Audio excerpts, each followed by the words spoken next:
Streaming, Mrs. Barner. You might check on your phone, make sure it's coming through. Did your guys' Word docs knock you out? No. I was in and all of a sudden it went blank.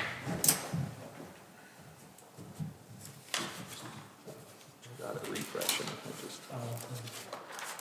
for whatever reason, it was going and then all of a sudden it just tanked.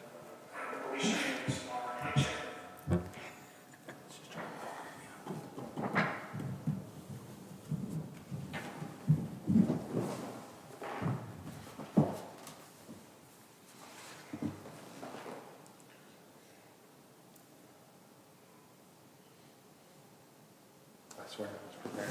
I had it. Glad it's you and not me. Before I have a pause, I can always switch it out. I mean, you can go, I just mean, I'm in opening motion, they have to verbally do it. We've got an hour before it really has to function. Yeah, if we want to keep moving or. Yeah, we'll see if it just self-resolves here, If not, as long as you can we've take got, mine. we could pull other laptops if Yeah. you need to, Mr. Kisner. But as long as you can take mine, vote verbally.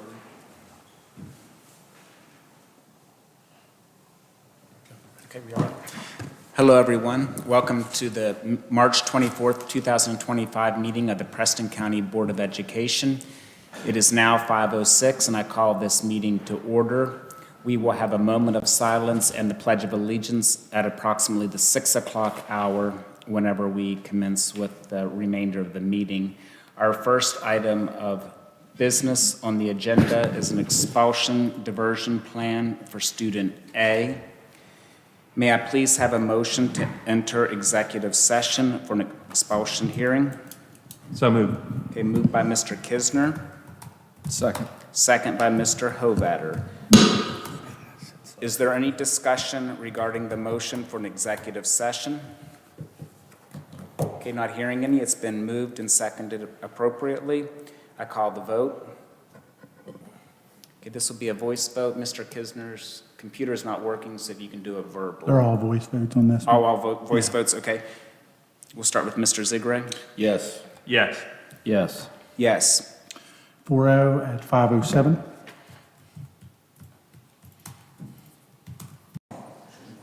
We're on live? Okay.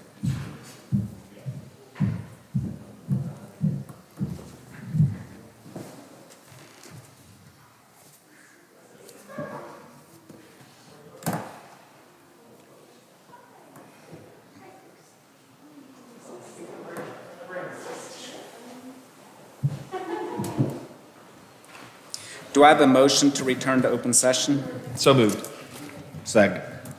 Okay, it's been moved by Mr. Kisner, seconded by Mr. Zigray. Is there any discussion? Okay, I call the vote. Starting with Mr. Hovatter. Yes. Yes. Yes. Yes. 4-0 at 5:31. To the vote, but yeah. Okay, can I get a motion to accept the administration's disciplinary recommendation for student A? So moved. Moved by Mr. Kisner, Second. second by Mr. Hovatter. Is there any discussion? Okay, I'm not hearing any. I call the vote. This is a computer vote. Yep, voting is open.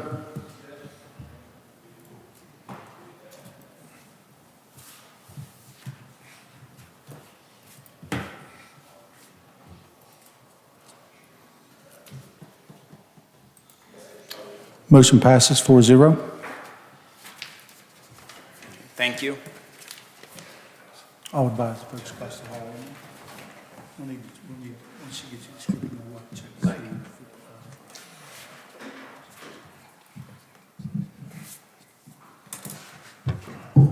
You met your auntie. I met your auntie. Terrible names. No wonder worse than me.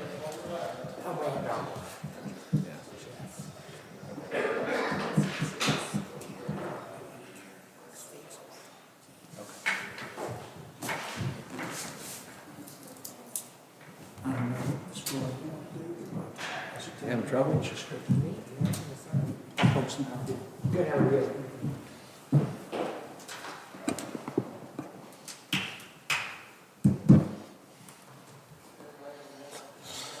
Hey, Mr. Zigray. How's it going? Oh, swell.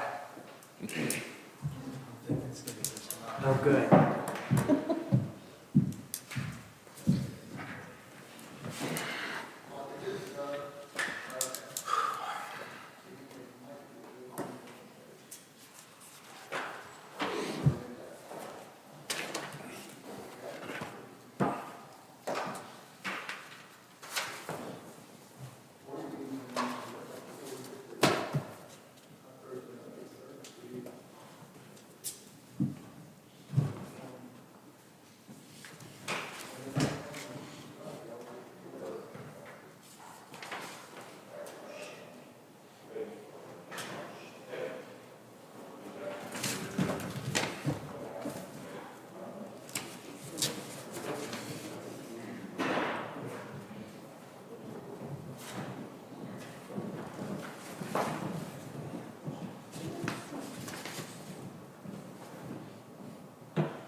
Yeah, I would not bring my mom. Yeah. And it, I would accept student name. It's not in students or people or anything.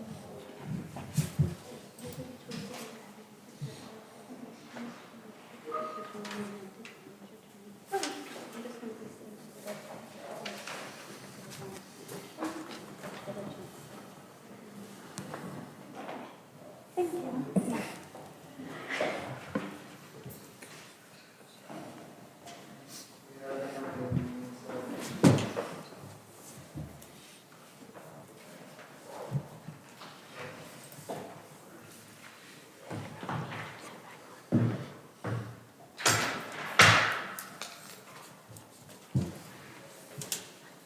Okay.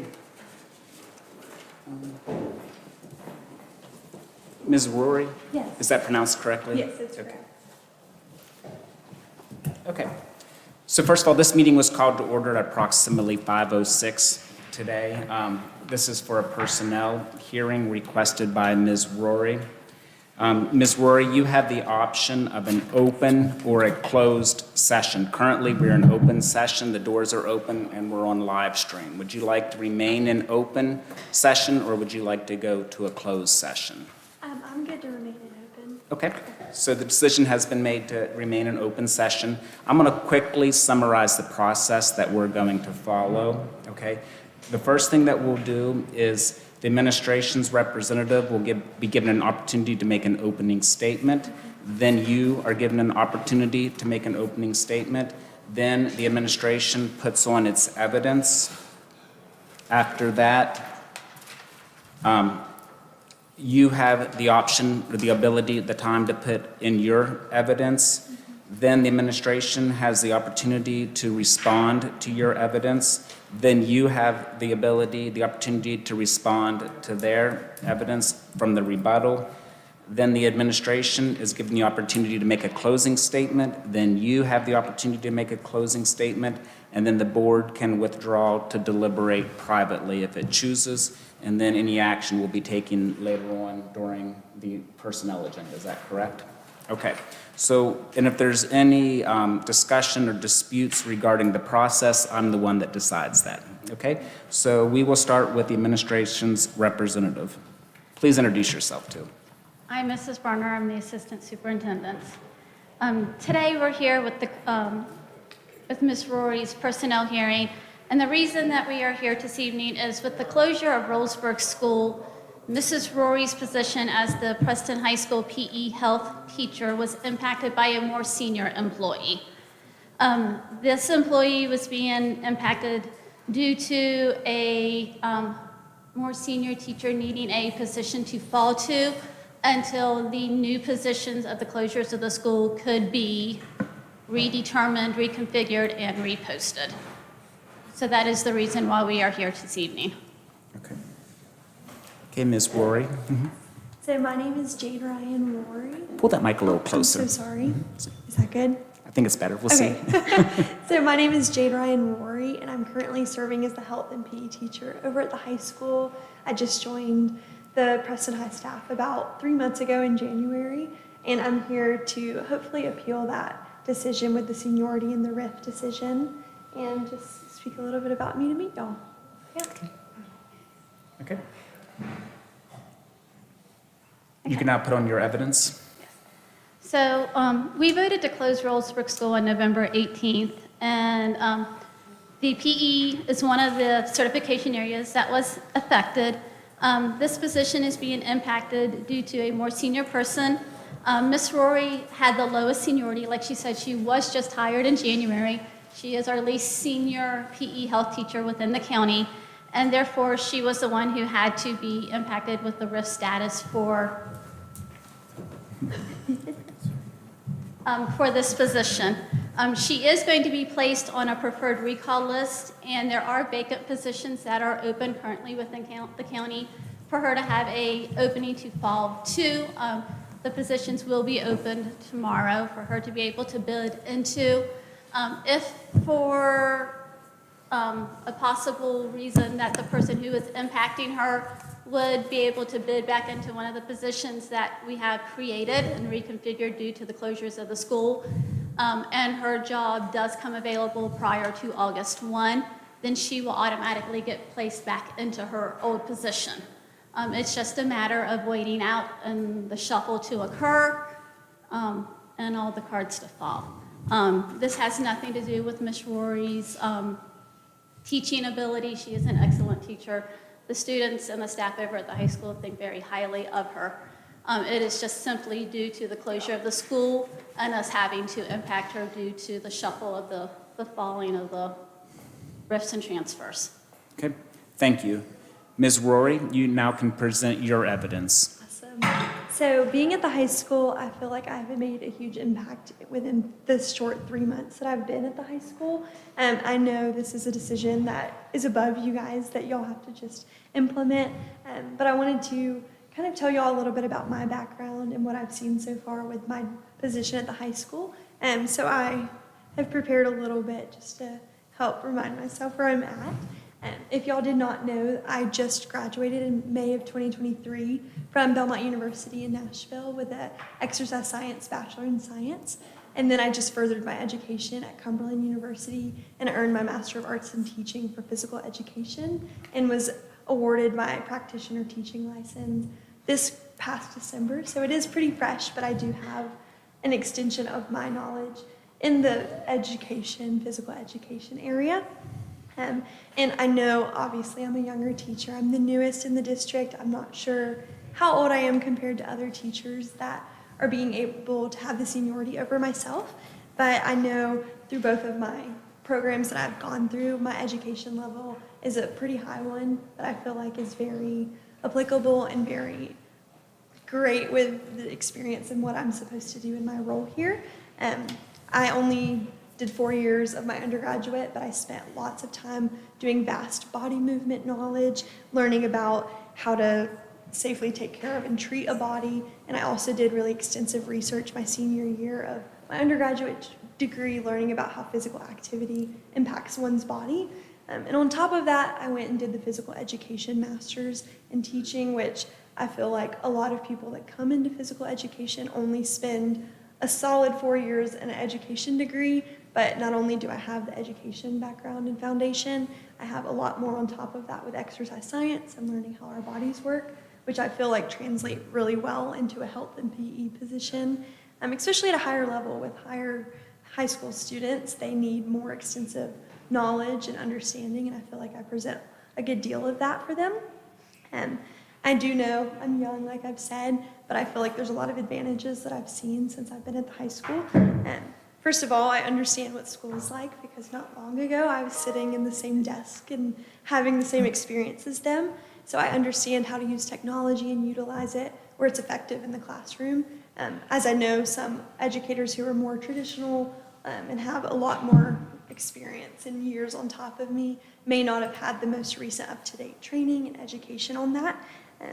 With that, I've been able to learn, students love to connect to their work they're doing, and it's really important to take their interest and hone that into what you're teaching.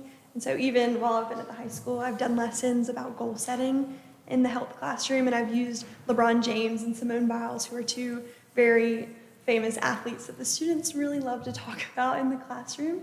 And I've used their experiences in their own interviews, which I feel like a lot of people aren't able to connect to sometimes. Like I understand the trends. I know what social media looks like because I'm probably seeing the same videos that they're talking about, which happens quite often. They reference something and I can be right there with them laughing. But I'd love to do hands-on learning activities. I love to make an environment that is very welcoming and an environment that's safe for the students. And I feel like being a younger teacher, I've been through lots of newer teaching modalities. I've learned how to really meet the needs of diverse learners. And as the health teacher and PE teacher, I see students of all academic ranges. And I feel like having that fresh education really has helped me work extremely well with students that have different learning disabilities or different learning ranges. So I feel like being a young teacher, everything, there's pros and cons everywhere, but I feel like there's a lot of advantages I've seen.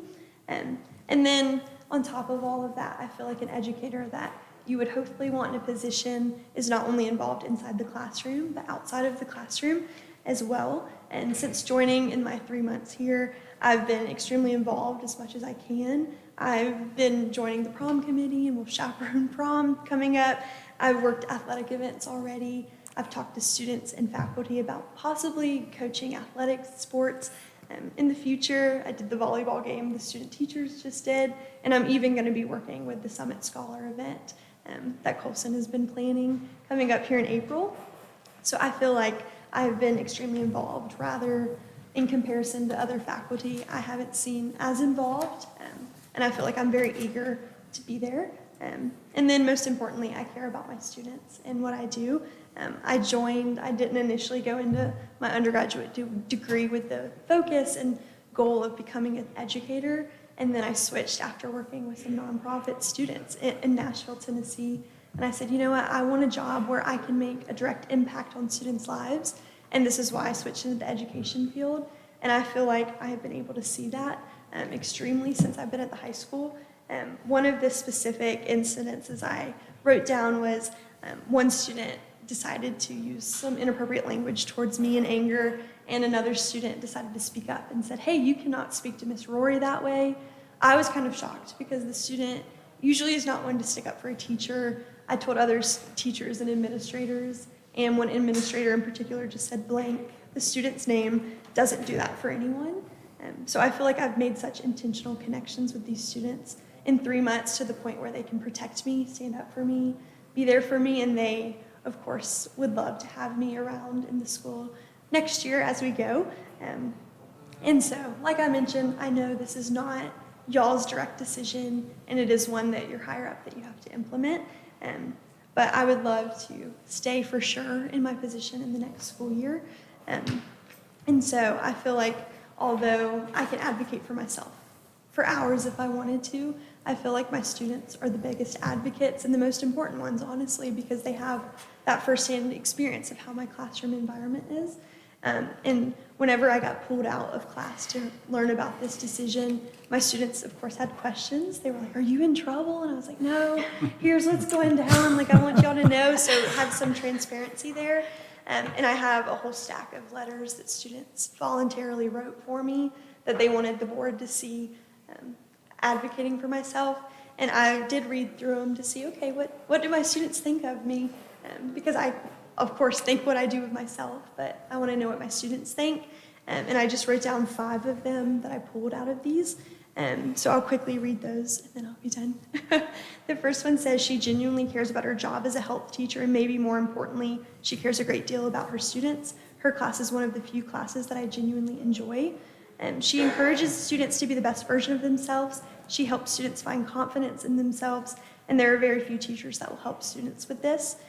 Mrs. Rory is someone whose students can confide in because of her sunny energy and welcoming personality. She has gone through what we have, and she understands us. She is more hands-on than any other teacher I've met and shares her personal experiences so we can understand how and what she is teaching us. And then the last statement that I really took note of and held on to was Mrs. Rory is one of the few teachers I've known to have a passion for teaching. Between her inspiring work ethic and clear demonstration of care for her students, whenever I'm within her class, I feel a sense of safety. This safety is partially caused from the lack of stress caused by her well-thought-out assignments, but mostly due to the clear empathy and sympathy she demonstrates. So going off of that, I just wanted to be able to meet y'all in person, introduce myself, but also advocate that I love my job, I love my students, and I feel like I'm doing a pretty well job at it so far, and I would love to just have security knowing I could come back to the position that I'm in next year and hopefully have more students that feel this way next year. So thank you. Thank you, Ms. Rory. Is there any questions from member of the board for Ms. Rory? You understand that if we were to overturn Ms. Varner's position, that it would cost the school system $57,000 approximately of money that would just be gone. Are you aware of that? I am now. I was Okay. not aware before. But Yeah. So essentially, that would cover the teacher that wouldn't have a job because you would be in their position. So it would literally just be us writing a check for those funds going out of the system. So this decision is not, do we like or want Ms. Rory, which I will say, thank you for advocating for your position, for your students. I pray to goodness you're in our system, whether it's in a PE job or something else next year, because I do see an enthusiasm and a desire, and we are blessed to have somebody qualified with your credentials wanting to be here. I hope you found West Virginia wonderful again. I pray we're talking to you in another light next year, no matter what. But I just, the important thing is that you do understand. You have pointed out that some of these things are laws that are set above us. We do have a decision. We can overturn this. But doing so will expend those funds and take them away from other opportunities of our students in our system. I totally understand that, and thank you for telling me about that. Thank you again for being here. Of course. Are there other questions from board I members? have a question. I just want to make a statement that, you know, I do appreciate everything you've said, and I've had some students reach out to me and said exactly the same thing, word for word. You are making a Mike, huge pull your mic down. You're making a huge impact on the lives of these children, and regardless of where you're at, just keep up the good work, because Thank you so much. you're doing a great job. With the administration's representative, do you want to make a rebuttal to any evidence that Ms. Rory presented? Okay, there's no rebuttal, so then there's no response to the rebuttal. The administration's representative is given the opportunity to make a closing statement.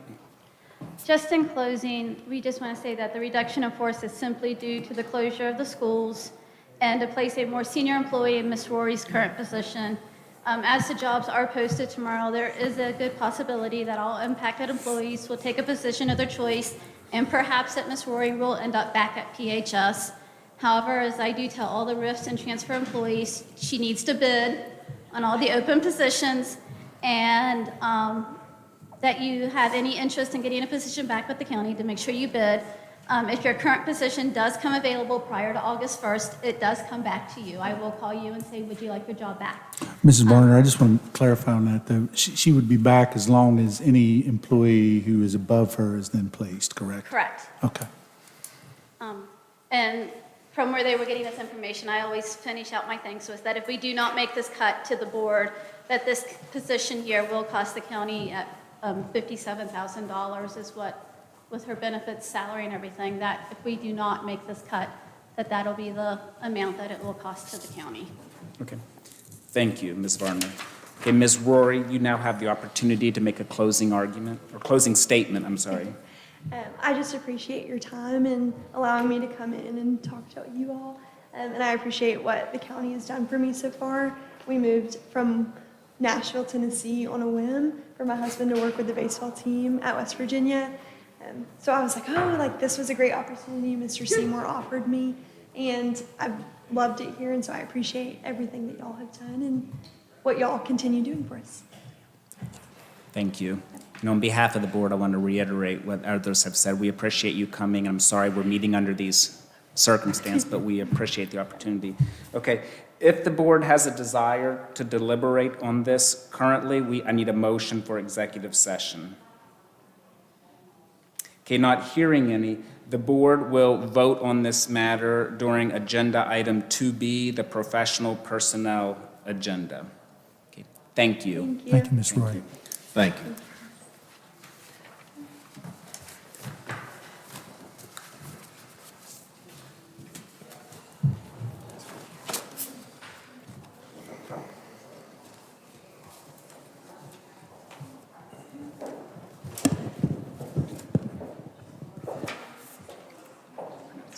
How's it? Well,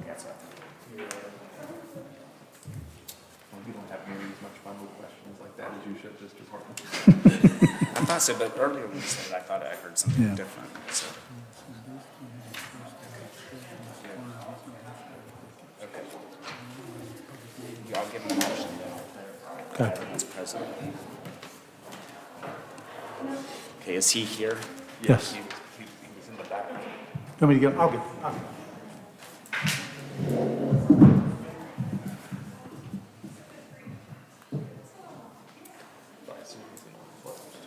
That's what he's telling me.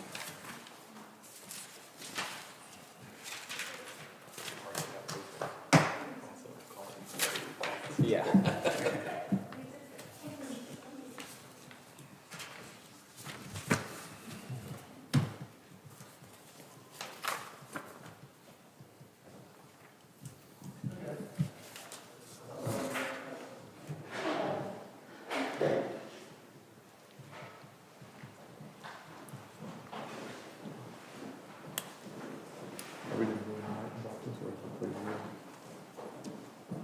don't know.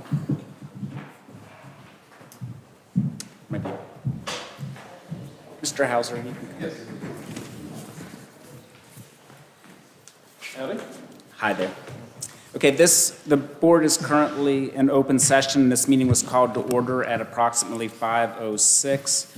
We are here on Agenda 1D for a requested personnel hearing. Mr. Hauser, this hearing was requested by you. It's your decision whether or not you'd like to have this meeting be an open or in closed session. If it's an open session, we're on live stream, both doors are open and everyone's allowed to be here. If it's in closed session, it's just you, the superintendent's representative, and the board. I'm requesting executive session. Okay, so request has been made for an executive session. Can I have a motion? So moved. Okay, moved by Mr. Kisner. Second. Okay, second by Mr. Zigray. Is there discussion on the motion for an executive session for personnel hearing? Okay, the motion has been duly made and seconded. This will be a voice vote. Yes, sir. Starting with Mr. Zigray. Yes. Yes. Yes. Yes. Motion passes 4-0 at 5:55. Okay, Mr. Martin, do we want us to go to your office, or do we want to clear? I the think room? we'd be better off to clear the room. Okay, we're up, Mr. Martin. I move for a 5-minute recess before we resume. Okay, I have a motion on the floor for a 5-minute recess made by Mr. Kisner, Second. second by Mr. Hovatter. Is there any discussion regarding the motion for a 5-minute recess? Not hearing any. I call the vote. This will be a voice vote, starting with Mr. Zigray. Yes. Yes. Yes. Yes. 4-0, motion passes at 7:27. Okay, 5-minute recess. Live stream still up, correct? Okay. This meeting was called to order at approximately 5:06 this evening. We had two personnel hearings and a student hearing. At this time, we will proceed with a moment of silence, and then after that, Mr. Kisner will lead us in the Pledge of Allegiance.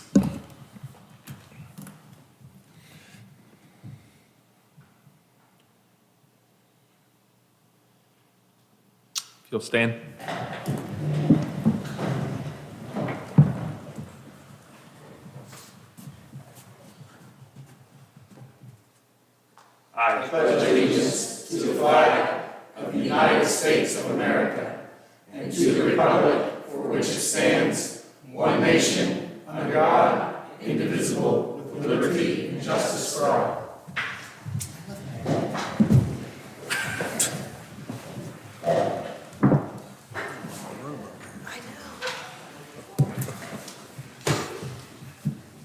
Okay. The first item on our agenda is recognitions. However, there are none for tonight. At the next meeting, we will have recognitions for the state science fair participants and state meet participants with the Preston High School wrestling team. And another one come in today, Mr. Tatum, but we'll certainly have multiple recognitions. Okay. Next on the agenda is delegations. First on the list is Celia Odell. Mr. Tatum, Ms. Odell is not here this evening. However, she did present at the last board meeting. At the request of Mr. Kisner, I sent out an email to all administrators, basically explaining the parameters of the program and asked them to advise with any expressed concerns. I have not received any replies back with any concerns at this point, so I would respectfully ask if the board would just let me know if there are any concerns with proceeding with the program so I can advise Ms. Odell accordingly. Okay, we have a recommended action from the administration, and this item is listed as an action item. So it's recommended that the board permit American Income Life Insurance Company to distribute child safety kits and information related to child insurance options at designated district schools. Can I get that motion, please? So moved. Okay, moved by Mr. Kisner. Second. Second by Mr. Zigray. Is there any discussion about the motion? Thank you, Mr. Martin. No problem. Okay. Not hearing any other. It's been moved and seconded. I'll call the vote. Is this a computer vote? Yep. Okay. Voting is open.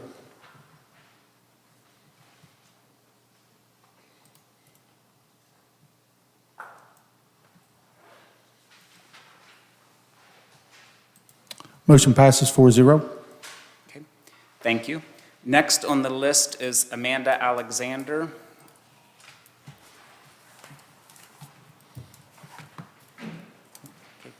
So Ms. Alexander, 5 minutes. Okay. I'm a pro now. I know. I'll let you know when you have 1 minute left. Sorry. Ready? Okay. Good evening. I'm here tonight to address a secondary issue with the ongoing problem of no buses running.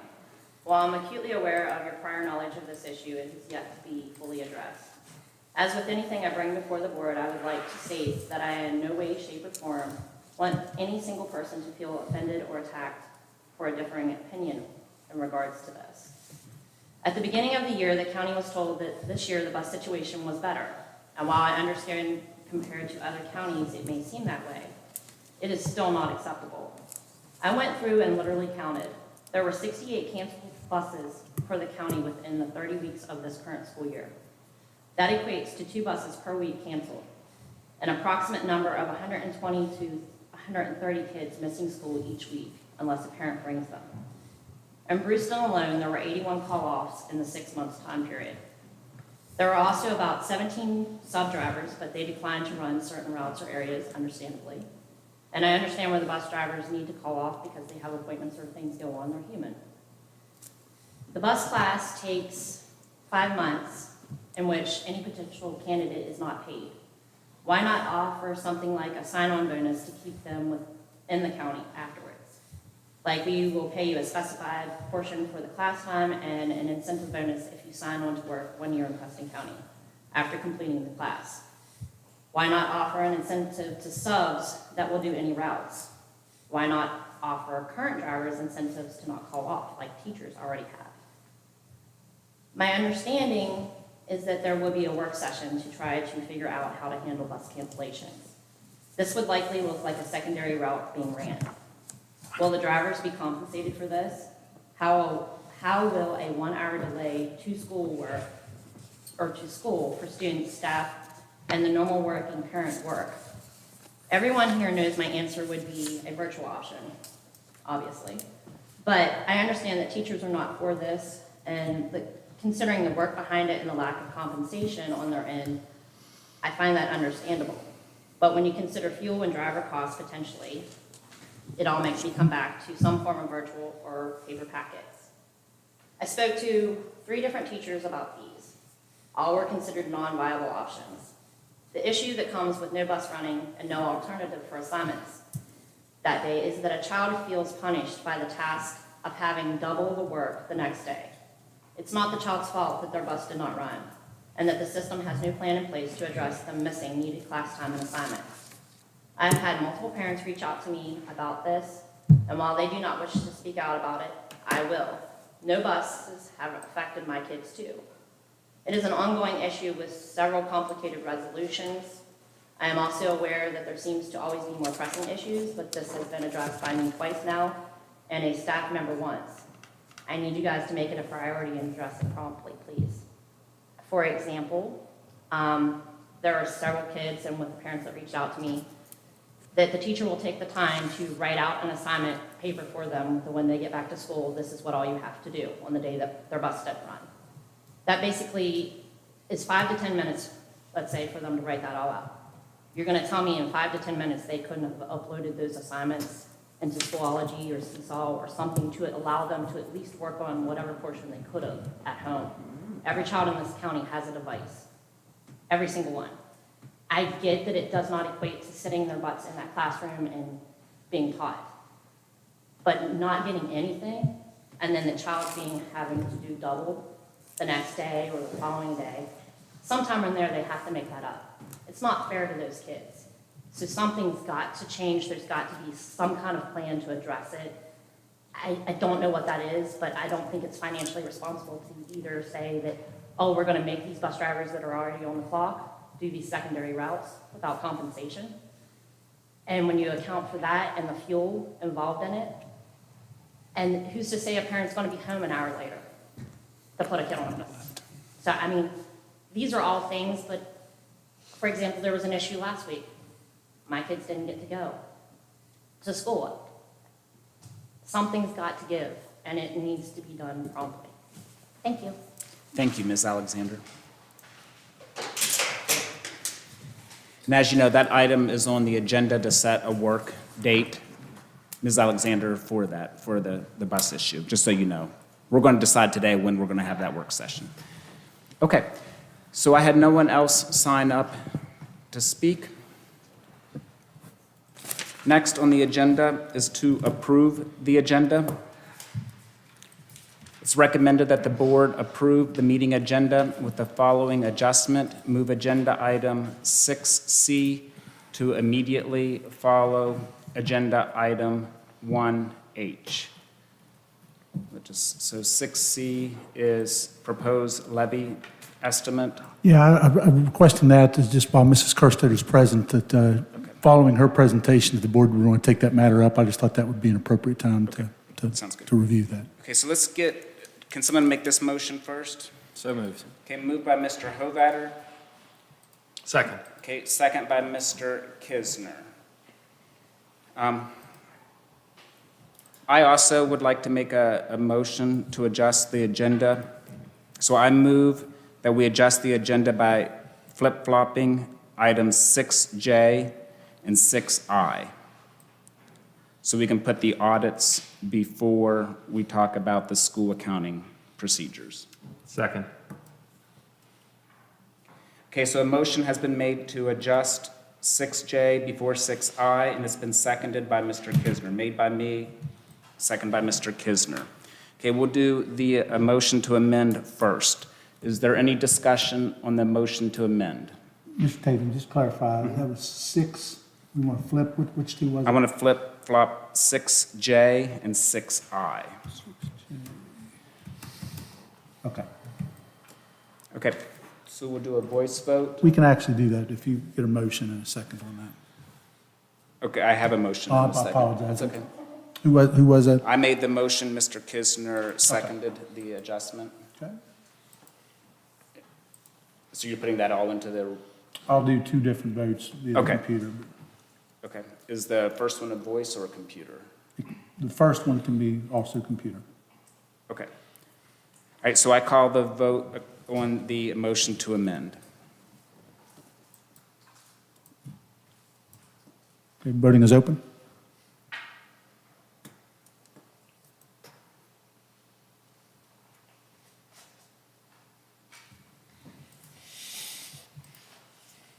I don't see the amendment's not on there. It Do doesn't, you want that all on one motion, Mr. Tatum? I put that as a secondary motion. it would need to be done first, wouldn't it? The amendment has to be Yeah, accepted. we need to do the other one Oh, first. okay, hold on. Yeah. But you can leave it up, we can do the voice motion and then come back to this. I'll remove that vote. It's okay. Okay. We can redo that. Let's just do the amendment by We'll do the voice. amendment. I have it set here. Okay, Flip 6J to 6I, and Yes. I'll clean that up. okay. Okay, voting is open.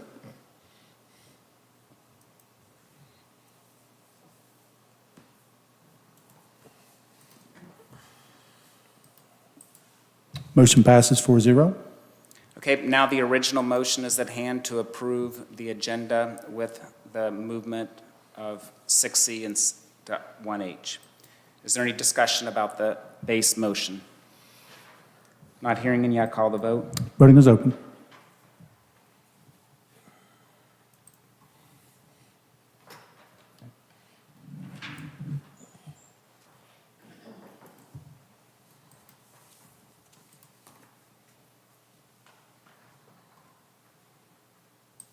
Motion passes 4-0. Okay. Next on the agenda is presentations, starting with Mr. Justin Hogue.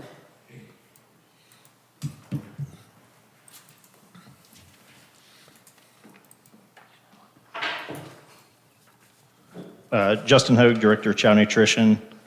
I guess I'll just actually turn it back over for questions is my initial. I'm here at the request of Mr. Zigray to address a couple questions and/or concerns, as well as if there were any concerns after the last board meeting that anybody would like addressed. Yeah, I have a couple. And this ties in with the bus drivers. We're having problems with cooks getting to school. And I know if we'll bring this up later, are there any incentives we can offer to get our cooks not to take off as much time as they do? And second of all, I see we're hiring cooks once again, and to try to keep the cooks we do hire, you know, is there anything we can do? That's the first question. So I'll tell you, one of the ones that's on like the resignation, actually, that gentleman actually never even started a day of work. Kind of what we're realizing right now, and I don't know if there's like another company or way to expedite, but you know, what we're seeing is the process to get these background checks are taken anywhere. We've seen as quickly as 2 weeks. We've seen as long as a month. Like I still have a hire right now for out at Brewston that the background check has been out there for almost 3 weeks and hasn't gotten back. So, you know, what we're looking at that point in the meantime, you potentially have it to where somebody else is accepting employment elsewhere. And to kind of add that into the retention aspect, what we're seeing in terms of these takeoffs is because we have these vacancies that are unfilled, we're having cooks that are essentially doing the workload of multiple cooks because we don't have that sub pool to draw them in. So actually what we're doing, we're running into that same situation tomorrow morning is fortunately I do have a very nice pool, shouldn't call them that, but have a very nice group of cooks right now that are willing to move around and like step up. So I'm actually a lot of times having to pull one from one school and I'm trying exactly what Mr. Plum's doing with the bus drivers, not to constantly do the same person. So, you know, in the situation with tomorrow, we were actually able to pull a cook from one school to fill in at the other, and then there's a sub in that area that's willing to actually sub in that area with it. So we do have, we had a cook class today that had 3 that passed the test. 2 have background checks already, but one of them already is a sub bus driver and was looking for the cook to potentially backfill on those days, but I don't know a situation when those days are gonna be open for him to go into the kitchen. But so essentially kind of the only plan, and not to stir up from, you know, a couple meetings before, I mean, I have talked with Mr. Martin. I mean, we are looking at contingencies when we do not have cooks in the buildings, but a lot of those are just kind of Band-Aids at this point in time. So moving into more into the spring, I have gotten with Mr. Justice, and so I will be approaching a lot of our seniors at the end of this year that were in the food program over at the high school to see if I could get them into a class. So then essentially all we would be waiting on for them would be, you know, background checks and them to have their diplomas. So hopefully that could take care of some vacancies moving into next year. All right, can a custodian who's not a cook, let's say a cook takes off that day, and can we offer the custodian to do some of the jobs of the cook, or is that not? So anybody could step in. I've already clarified that with the health department. As long as it is in a temporary capacity, that's the same we had asked before, whether or not administrators or other staff members would need to get a food handlers.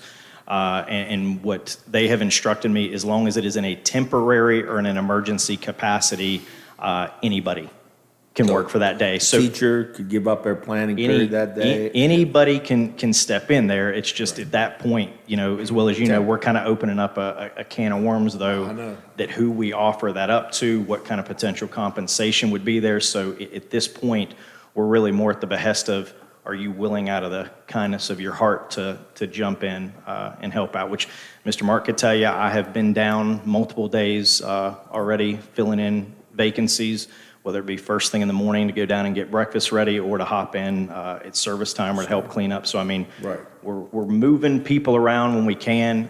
Just, you know, the only thing at this point that sadly it is an impact like on those kids that day. Because, you know, I don't know about you, but when I'm promised one meal and because we've had to switch stuff up, we may have to go for an easier meal that day, you know, it could have a negative impact on it. So hopefully we're finding some more long-term solutions to that.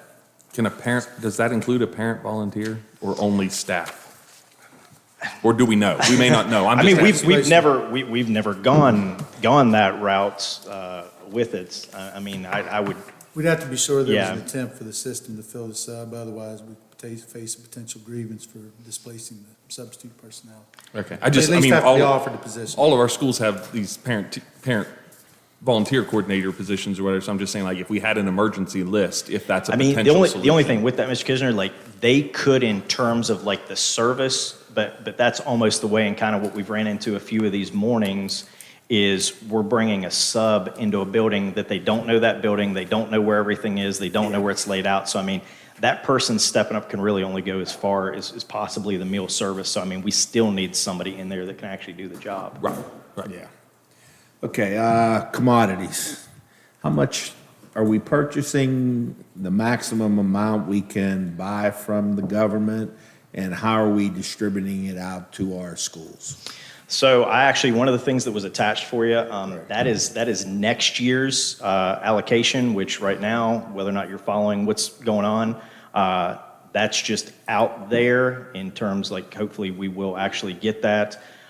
So that entire allocation was based off of like what we've seen kind of menuing now, as well as in the future. And then if you kind of see just on that one example page with it, if you see where it says so many allocations left, or if it says contact representative, the contact representative means that we've utilized all the allocations for that. We did have an issue early back in the fall, and I could tell you whatever Ms. Durr actually submitted last year, the state wasn't able to keep up with it solely because at a couple of the distribution centers that had that, there were fires back in August. Because what happens is that stuff starts at one main warehouse, and then our state has a couple warehouses in the larger counties, but then our distributor, Gordon Food Services, picks up the other stuff from like one of those warehouses. And there was a couple of those fires. So probably we were not close to getting full allocation in terms of this year, just because they didn't start doing our brown box pickups, or they were behind on some of those items until we got closer to like Thanksgiving and Christmas break. But the hopes are, if you look at that, essentially how that works, if you look down at each month when it shows those allocations, I will get an email from our representative at Gordon's letting us know that they are available to go pick those up. Right. So I let him know how many of those commodity allocations to go pick up. They'll go and pick those items up to where then that way I let our cooks know, hey, go ahead whenever you're placing this next order, each one of these items, you need to look up the commodity whenever I give them that commodity item, so that way they know to add that onto the order. Okay, now are we limited by space because we don't have the freezing capacity like you were bringing up for trucks?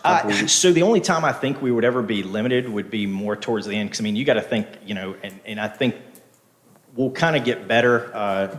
You know, I'm trying to be cognizant of everybody's time here. Essentially, when I created that list to go into next year, we're looking at moving towards about an 8 to 10 day rotation. So that way we're utilizing a lot of the same items.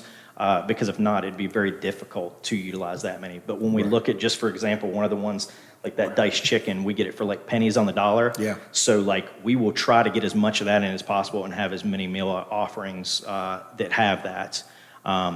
But no, as long as our kitchen staff's been cognizant of that and we're working on that, there should be sufficient space. And even if we actually have to order extra, if we see that we're going to lose out, we could get extra and store it at other sites, as well as with the dates of that stuff.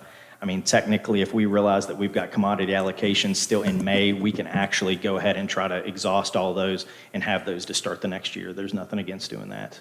So you're buying as much as possibly you can with what's available? With being cognizant of the fact that we don't want to have like waste, Yeah. you know, built up with it. But space-wise, I mean, if you go to a few of our schools, if you'd kind of pop over to the high school or even West, our larger schools, if you'd go in and look through the labels on a lot of stuff they have, they'll have that CO on it, because they tend to buy a lot, especially the meats, since that's what we save the most money on. Okay. The split cooks, and I know we're going to be bringing that up when we vote on this. How is a split cook going to go from one school to another school? Is there a particular position, Mr. Ziegler? that you're- No, well, we added 2 new positions just today when I was looking at. I know the one split position is, we've had discussions with, and I know that last time, Mrs. DeBerry brought up concerns with, we had an allocated cook custodial position that there was, you know, Mr. Seymour was seeking the shift to be a little bit later, which affords more cleaning time in the afternoon, whereas I think Mrs. DeBerry needed the position earlier on the shift. Now, Mr. Hogue, Mrs. Varner, and I met with the cooks on Friday, heard out a lot of concerns, you know, also discussed some things we can do procedurally that'll help them from an efficiency standpoint. But specific to that, one of the split positions, we looked at that as, Mrs. Varner, we had a half allocated cook position at Brewston that we didn't really have anything to partner it with. Yeah. Whereas, so our intent would be is to have a shift there that would be like a what did we say to Mr. Varner, 5:30 to 8:30, I believe, at the high school, which would put that individual down at Brewston, and which would address Mrs. DeBerry's concern in this instance because it gives the early preparation. Right, okay? right. We would estimate roughly a half-hour travel time to Brewston. We would have to allocate at Brewston a lunch, a 30-minute lunch. But Mr. Knotts had indicated his need there for the half-cook was more so during service time, particularly at lunchtime. So Right. there was a desire there for that later shift. Now, we structured another position is what we would call a 3-2, where we looked at, there was express need at Central Preston, and we reconfigured some things at South Preston, but the cook position that would be 3 days, for 1 week, it would be Monday, Wednesday, Friday, let's say at South Preston. It would be Tuesday, Thursday at Central Preston. The next week, you would then flip-flop, whereas it'd be Monday, Wednesday, Friday, Central, Tuesday, Thursday, South.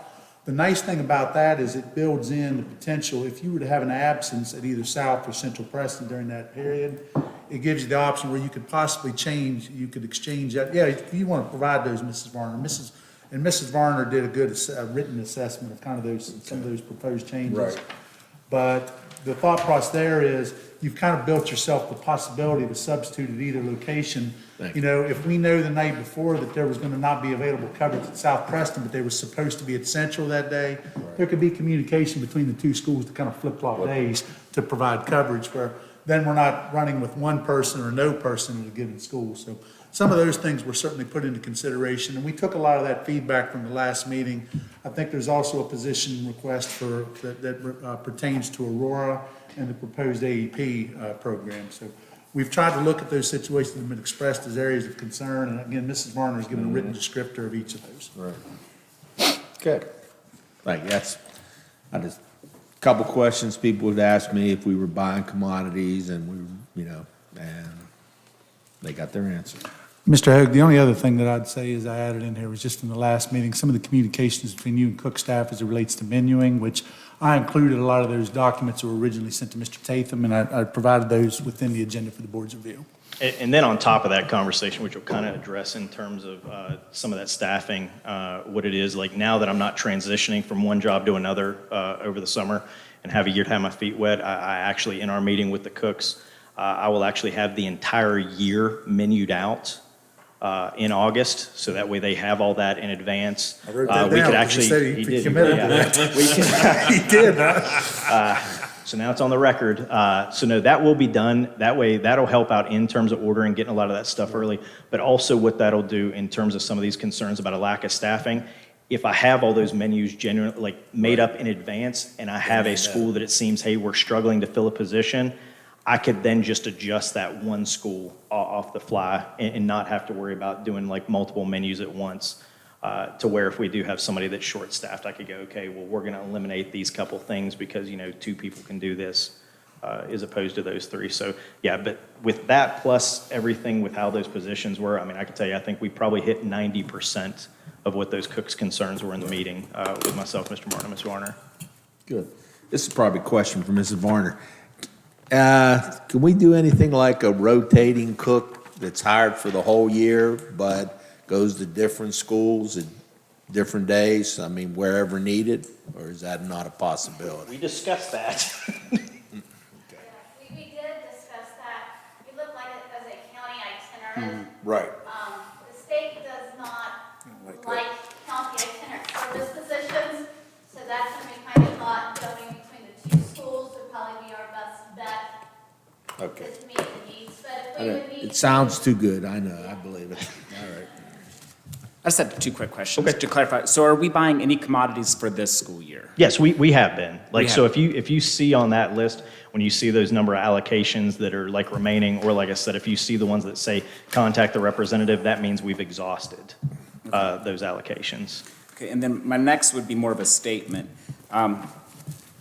Personally, I would say I would be careful if we're only talking about having 8 to 10 menus or meals that rotate, is that I know me personally, I would get bored eating the same things every 8 days. I went through your April menu, and I think there was 19 school days, but you had actually 15 meals with only 4 repeating. But I understand you're under considerable stress to reduce costs and everything else. I would just say if you're only going to do 8 to 10 menus that repeat, have cook buy-in. And student buy-in, because that was something that Yeah, Mrs. Durr did with the polling of the students, Student and cook buy-in, because there may be complaints. And we have two, actually, I mean, just like on an aside, we have our state conference this week, and we have state directors meeting Friday in Morgantown, and then we have our state conference over the weekend. And that'll kind of be an opportunity for me to get together with my colleagues, engage what everybody's doing, because that's where most are going, is into that 10-day cycle in terms of not having waste, looking at those funds. But it'll be easy to see. There's a few that have done it already, and I could get some feedback from them as well. All right, thank you. Any other questions for Mr. Hoag? I just want to know if you've ever asked anybody at the USDA who came up with fully cooked pork sloppy joe as a commodity. This is important information I need to know, Mr. Hoag. And you could see that we rarely menu that item, Mr. Kisner. I can see that we have a lot of yeah, allocation left. Yeah. Thank you. Thank you. Thank you, Mr. Hogan. Okay, next on the agenda is Katie Rush and Colson Manco giving us an update on upcoming Middle School Scholars Summit. Colson, they have copies on this as well. I'll be short with you guys. He's not been taking notes. That'll be a small binder. These are just for you guys to look at as I go through, not those. Just minimize, kid. You need to bring it up there. You're welcome. You can pass it along. They don't all have. Thank you.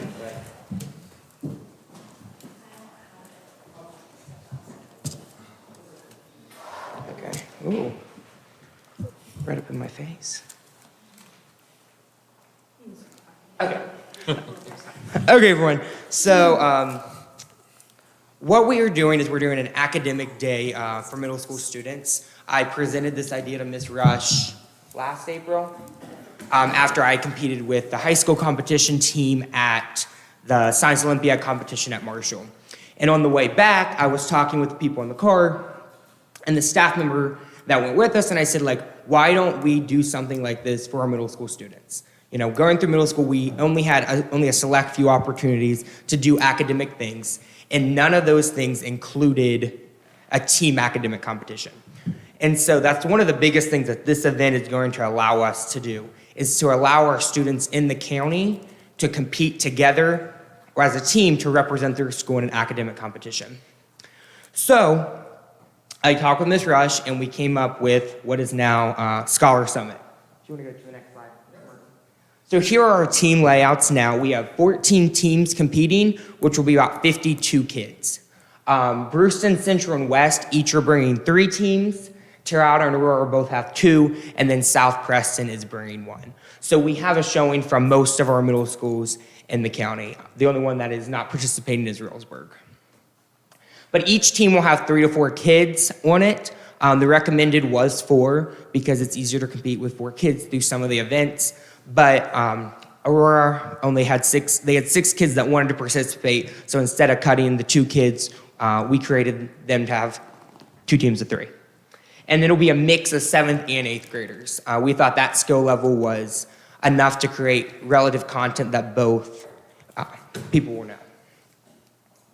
So we have 5 main competitions during the day, and science was kind of really where we started and how we decided how we wanted to format the rest of the day. When I met with Ms. Rush back in September, we sat down and said, what do we want this day to be? And we decided that we wanted this day to be creative. We wanted this day to be easy. We wanted this day to be fun. We wanted this day to be something that people could enjoy. We wanted to combine aspects of what we're already doing in the county, like Young Writers, Math Field Day, Social Studies, and Science Fair, and put it all into one day for them. So for the science competition, they'll be doing an experimental design. And for that, their options are below, and they're tasked to design a plan to complete a given task. We actually met with the committee and event staff after school today and picked our success criteria for those competitions, so those are ready, and it will be 2 of those challenges. So 2 of those challenges will happen in the small gym here at the high school. To note on that, all the events will be happening during the day here at the high school on April 16th. So there's that. And so we'll have 2 of those science competitions, one for the morning session and then one for the afternoon, because the kids will break during lunch. And we thought that way, you go tell your friends at lunch, hey, the competition's balloon drop, so be prepared, and here are the materials you're given. And then on that same note of creative writing and thinking, we went into our English section. In the English section, we did break up into 2 events in the English event. We have a writing and speaking section because we recognize that not everybody wants to write for 45 minutes and some would rather speak the whole time. So for writing, they'll be given a narrative prompt and 45 minutes to draft, write, and revise the topic. And if you're looking in that binder there, those are more simple questions, but the ones that they'll be given on the day of are more of a story that our committee has prepped, and then they'll finish that story off based off some characters that we've already given them. So really being able to tap into what they know and how can they expand on a story we're given. And then for the speaking there'll be 12 possible prompts. They'll grab their prompt, and then they'll be giving time to prep that prompt. And for that, they'll be speaking with a partner. The original plan was to have everybody speak individually, but talking with our coaches, their feedback was they thought their students would feel more comfortable speaking with someone else since, one, they don't do a lot of public speaking or presentations in the classroom as often. So I think that also gives the kids an opportunity to experience, some presentations in public speaking, because when they get to high school, there's a lot of presentations and a lot of speaking in the classroom you have to give. So providing them another outlook here, like we do at the social studies and science fairs, to prepare a speech and speak, we'll be doing that here as well. But with this is they won't know their topic. When we have them come for social studies and science fair, they have time to prepare a speech. So here, this will be really what do they already know about their topic, and how can they capitalize on that topic. Mr. Rush, you want to talk about what the topics are? What kind of topics they'll see? The impromptu speech topics are mostly argumentative, like which side would you take in the battle of should cell phones be allowed in school, or should students be required to wear a dress code? So nothing that is required of research of them. It's more about organizing their own points that they should kind of have on the top of their head without doing much research on the day of. They only get about 10 minutes. We're debating whether they get 10 or 15 minutes. 15. But on that, I think it is important when we're looking at that time, a lot of time, this is creating that skill of we both need to speak and we both want to share our side of the argument. How can we best convey that in a short period of time? Because they only have max of 7 minutes to speak, but they're required to be at least 3 or 4 minutes of good content and ability to say, this is how I feel about a topic and this is why. And we've had coaches ask at our last coaches meeting Thursday, ask if they need to present both sides of it or just one. And we said that is definitely up to them. If they want to come in and have a debate between those two during their speech, that's totally up to them. So they have a lot of free will on that. And that's one thing that we've definitely, I think, have tried to do is let the coaches have as much free rein on how they want to practice and how they prepare their teams. I know some of our smaller teams or coaches that may not have felt as prepared to do this, we've told them that you don't have to win the whole thing. You can come and just focus in one area and really do well in that area. So if you want to spend all your practice time practicing science, then you can come and win the whole science competition. Because we do want to capitalize and recognize all of the achievements through the day. You can go ahead, Mr. Martin. And so then this is our math day. The math day was kind of up in the air for a good while on what we're going to do, but we did eventually decide that we're going to do an escape room style math activity for them. So they'll be given 15 to 20 problems during grade level, and then each of those will equal a letter, and then they'll have to solve a code. And then after that code has been solved, they will get it checked, and if that code checks out, then they can be released to a set of word problems that they do. It was hard on this one because, it's hard to make math something that's fun and everybody wants to do all day. Math can be fun. So, but sitting down and looking at that and how we really want to, when you're telling kids that they're going to come to an academic competition all day, how can we make this worth their time and worth their while? We also had to watch that the standards weren't something that eighth graders would know how to do, but seventh graders wouldn't. So we're looking at more like practical math application fluency as opposed to like more complex Yeah. concepts. And all that will be, all the 15 to 20 will be on mental math, scratch paper only, no access to calculators. So no calculator? No calculators. Part one. If No- they get through part one, then they can have calculators Yes. in part two. Yeah, Okay. yeah, no calculators for part one, so they'll have to do all of those first 20 problems mentally on scratch paper. So, Good. because all the time we have access to calculators constantly now, so we're really narrowing down on those simple skills. So this day is not meant to be extremely difficult, and then we decided to give them the calculator on the word problems at the request of the coaches because people, just to speed it up in that sometimes word problems are the trickiest things for people to understand anyway. So we think giving them that, they'll be more okay with us saying, here's 20 more word problems for you to solve if you finish early. So that's math. Quiz Bowl will have a social studies emphasis because when we were talking about how we wanted to look at and assess our history skills, it's hard to do that in any way except during a standard test of some sort or another presentation. So we're doing a quiz bowl for them, and we'll have 2 rounds of that. It'll be a general knowledge round, and then it'll be a round that's just straight history. The general knowledge will be English, some math, science, and then some pop culture as well for them. And so, as you see next, we have 2 sessions of Quiz Bowl, which is one thing that I think we were probably most excited about being able to offer this day, is giving our parents the chance in the evening to come watch their students compete. Because no academic competition in the county, social studies, science, young writers, or math field day gives our parents a chance to come see their kids compete academically. So the morning session will take out our top, we'll find our top 7 teams, and then our evening competition will showcase our top 7 teams for the public to see. That'll start at 5:30, so if anybody's not busy, April 16th, we'll be in the theater starting at 5:30, clear through the award ceremony. So that's one thing that I am really excited about, is that we can allow our parents to come in and see what their kids are doing with a team academically, and not just something that's on the field or in our basketball room. We're doing something academically driven. Basketball room, sorry. Basketball court. Do you think there's any ability to stream the earlier quiz bowl to the schools so that other students can watch their school compete? I mean, I hadn't thought about that, but if that's something that someone has the ability to do, I don't. We could stream. The problem is that there's 4 different times of day. It's a rotation system. Yes. So there'll be teams quiz bowling all 4 hours of the day.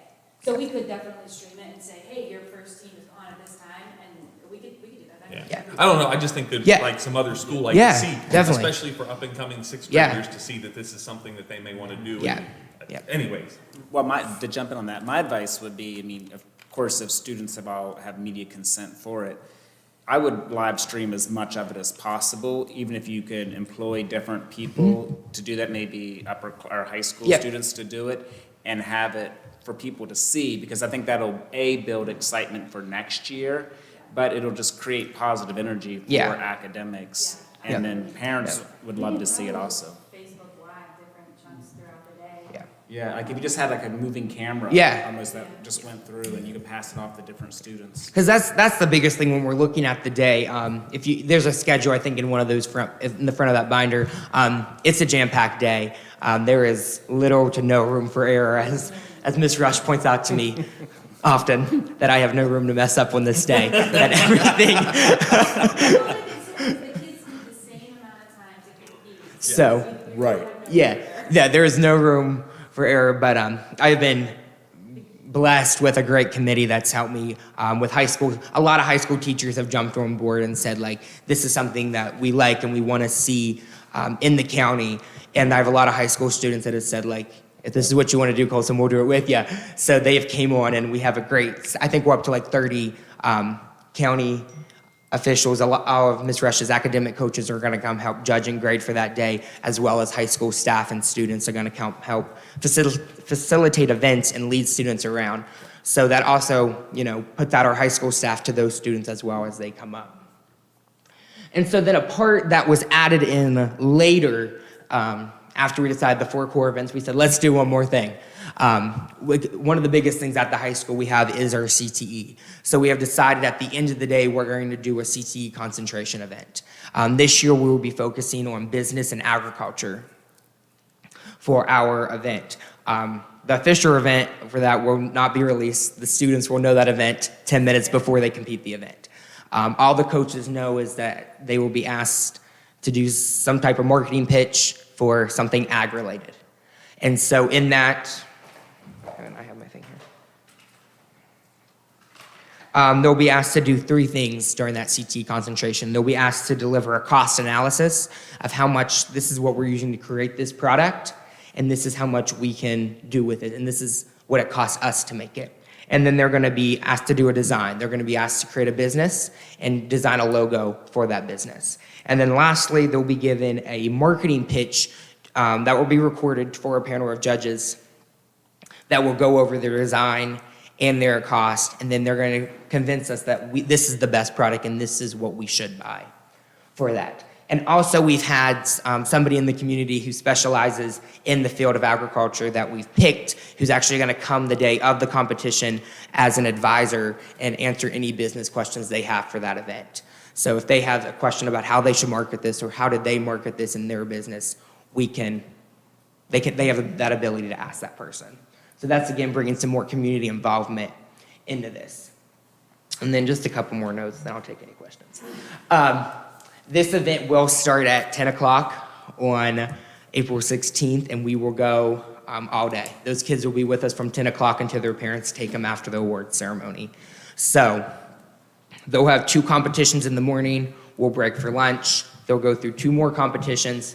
We'll break for a short break before the CTE concentration. We'll go through a CTE concentration, and then we will do some type of activity outside, or they can stay inside and do something relaxing, and then we'll have dinner, and then we'll start the quiz bowl competition, and then we'll go into our award ceremony where we will be showcasing every category. We're giving out a first, second, and third place award in each division, and then we will do an overall team award, and we'll also be recognizing the person that scored the highest and the team that scored the highest in the speaking competition and the best essay of the day, because those 2 are kind of more individual competitions.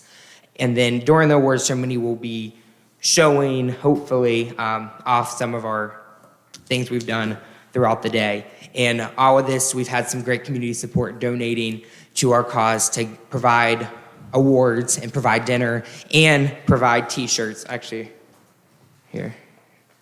Going to pass that up there.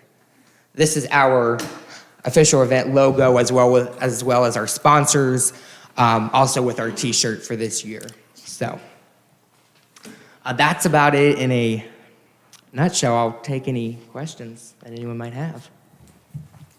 Well, I'll start by saying I'm quite impressed, just for your initiative and your care and the professionalism in the presentation alone, and the work that you've done. Yeah. Speaks tremendously to your abilities. Well, not without Ms. Rush. Ms. Rush she gets all my emails. I email her all the time. So you're fortunate to have a relationship with an administrator at this young age that you're learning from. Yeah. And I think, this is really something that I don't think's done I won't say anywhere in the state, but I don't think it's done a whole lot. So Preston County doing this for our students is really something that's innovative and something that I think is great for us to show that we aren't just putting our sports first and we're not, focusing on all these other issues all the time. We can step aside and look what school is really for, educating our students and providing an academic outlook. So a couple comments I would have, and then first of all, I would live stream as much as possible, as we already said. I would pick an assistant, maybe an underclassman, an 11th grader or 10th grader, so that they could pass over and do it next year, that they can start shadowing you with it.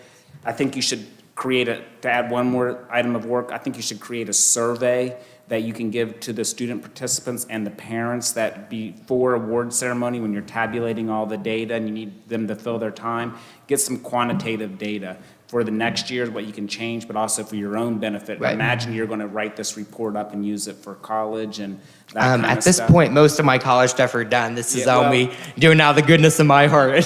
Well, my advice would be to capitalize on this amazing experience and collect the Yeah. data because you never know what you'll use it Yeah. for in the future. So I would get the survey and then it allows the next year's team what to change. Yep. So we'll see. I really do hope that this continues. In what capacity I do it, I mean, really, it is something that so I would love to continue to see this work. I'd love to continue to do it moving forward if, that's the will of everybody and I still have time to do it because it truly is something that I feel I can give back to a system that really, gave me all my education. So it's something that, is fun and something new and something that we can really keep doing, hopefully, moving forward. Other board members? Great. Thank you. I think it's awesome. Okay. Please give us a report Yeah, afterwards. no problem. Thank you, guys. Thank you.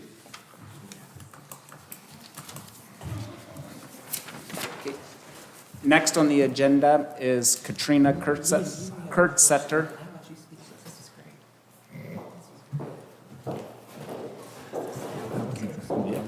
That was the best compliment I knew I could.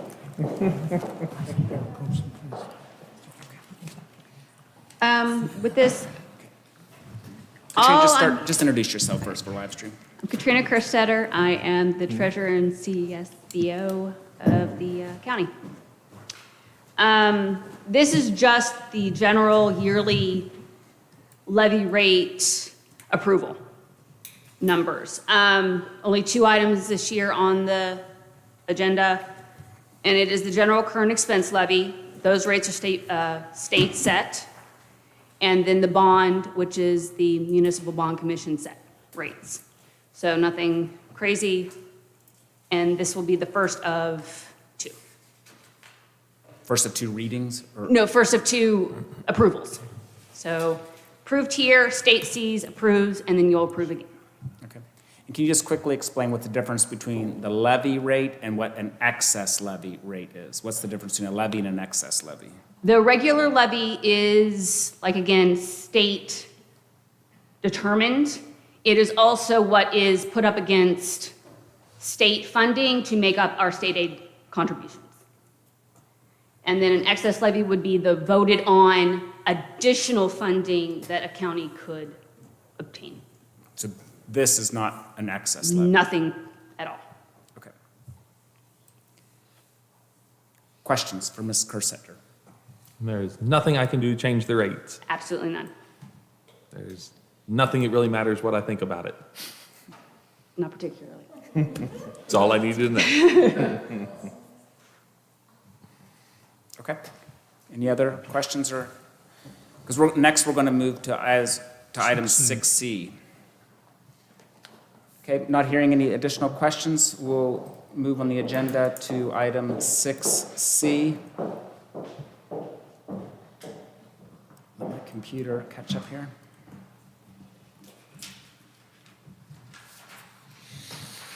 Okay, this is the proposed levy estimate for fiscal year '26. This is an action item. In accordance with the provisions of West Virginia Code 11-9-12, proposed levy rates for the fiscal year 2025-26 are being presented for approval and authorization by the board in order to submit them to the State Board of Education and the State Auditor's Office for their approvals. The levy estimate for each $100 of assessed valuation is as follows, and that's available for public content. It's Class 1, 19.4 cents, Class 2, 38.8 cents, Class 3 and 4, 77.6 cents. This is for a general current expense levy of $9,915,814. For the bond debit services, you have the Class 1, 8.37 cents, Class 2, 6.74 cents, Class 3 and 4, 13.48, for a bond levy of $3,539,766. Can I get a motion for the recommended action? So moved. Second. Okay, 1 second.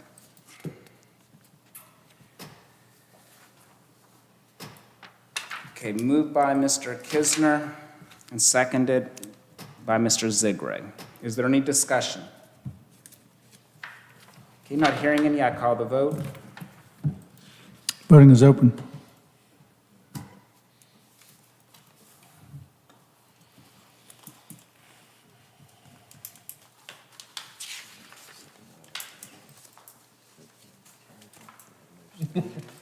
Motion passes 4-0.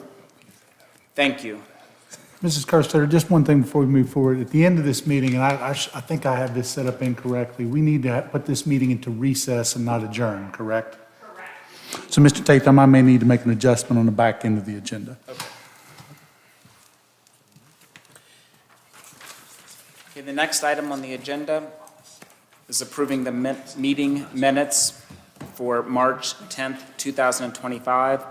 This is an information and action item. It's recommended that the board approve the minutes for the March 10th, 2025 board meeting. Can I get that motion? So moved. Moved by Mr. Kisner, Second. second by Mr. Hovatter. Is there any discussion or corrections to the minutes? Not hearing any, I call the vote. Voting is open.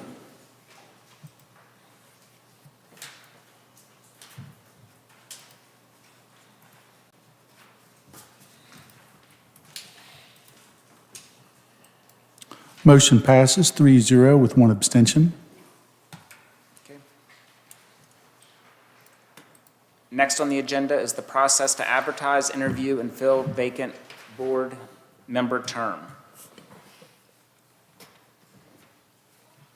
Okay, let's see here.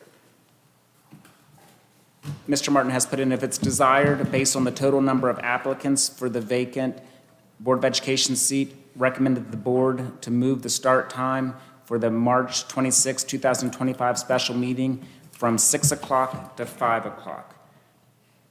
Is there, Yeah, Mr. Tatham, the only reason I put that out there was just if the board had any interest in this. I would say I have updated the total number of candidates. At this time, there are 10 total candidates who are vying for the board.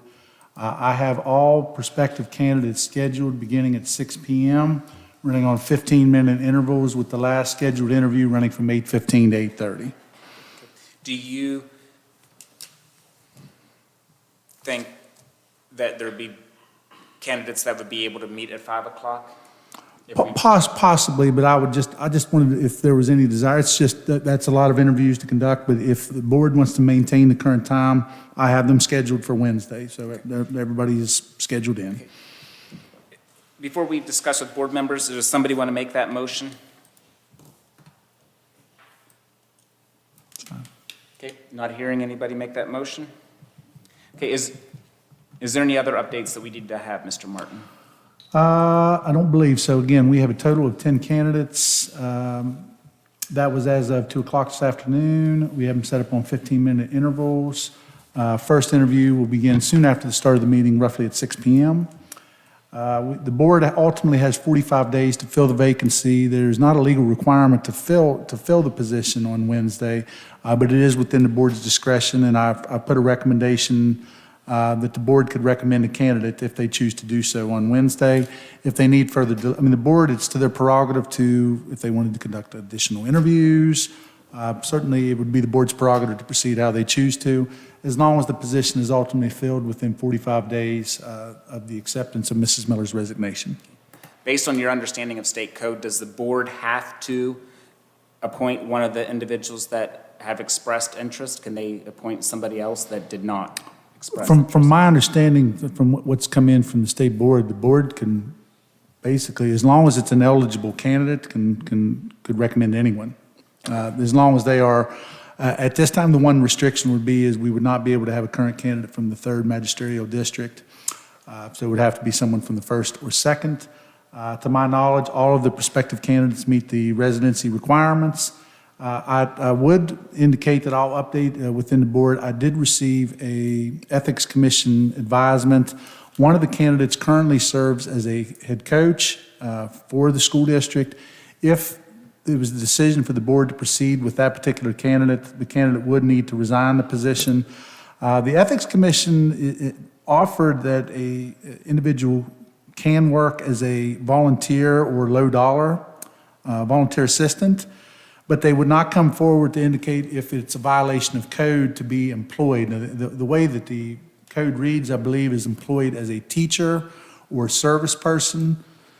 It doesn't say coach, but I would still venture to say that we would have that individual as an employed staff member. So that would be something that, again, if the board would take up that particular candidate, that would need to be a discussion with said candidate. Okay. Is there any questions of Mr. Martin or discussion about our meeting on Wednesday? So it's closed, right, at this point in time? That's The correct. 10 is over because it closed by 2 o'clock today. That's correct. So we have 10. And if we don't appoint somebody in 45 days, there's no problem. It's just the state superintendent gets. Michelle to Blatt appoint would make that nomination in at that time, point. That's just to make correct. sure we're all on the same page. Mhm. Okay. Is the deliberation regarding for board about the potential candidate, is that done in open session or is that executive session? Is the agenda that's posted at this time on the 26th, the board would go into executive session for the purpose of discussing and interviewing applicants to fill the seat previously held by Mrs. Miller. There would be following all of the interviews and potential deliberation, the board would return to regular session with the potential to nominate a individual at that point. In open session. In open session, that is correct. Okay. But we've received that we are allowed to do the interviews in executive session. Yes, and that was the process that was previously used, and I had gone back and researched when the last instance where this occurred was we had a board member resign to pursue a run at the legislature, and this was a similar process, and this is in line with what was recommended by the State Board Association as well. Okay. Okay, thank you.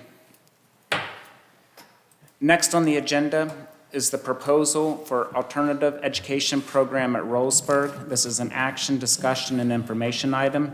It's recommended that the board approve the development of an alternative education program to be located at the current Rollsburg school site for the 2025-26 academic year.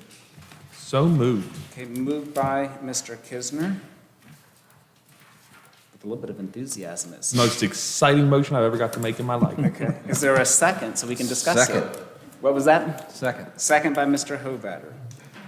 Okay, I open up the floor. If Mr. Martin wants to start with a presentation? or- Sure, I'd like to just briefly present, but we also have Steve Martin and Veronica Corbin in attendance tonight. They are currently working our high school AEP program, and I'd like to have them interject at some juncture just to discuss their experience as well. I'd spoken with Mrs. Martin, but I would say Mrs. Corbin as well. If at any point you would like to interject into the conversation, I would encourage both of you. I invited them this evening because I feel like they can offer a great perspective to their work in our high school program, which has been very successful here.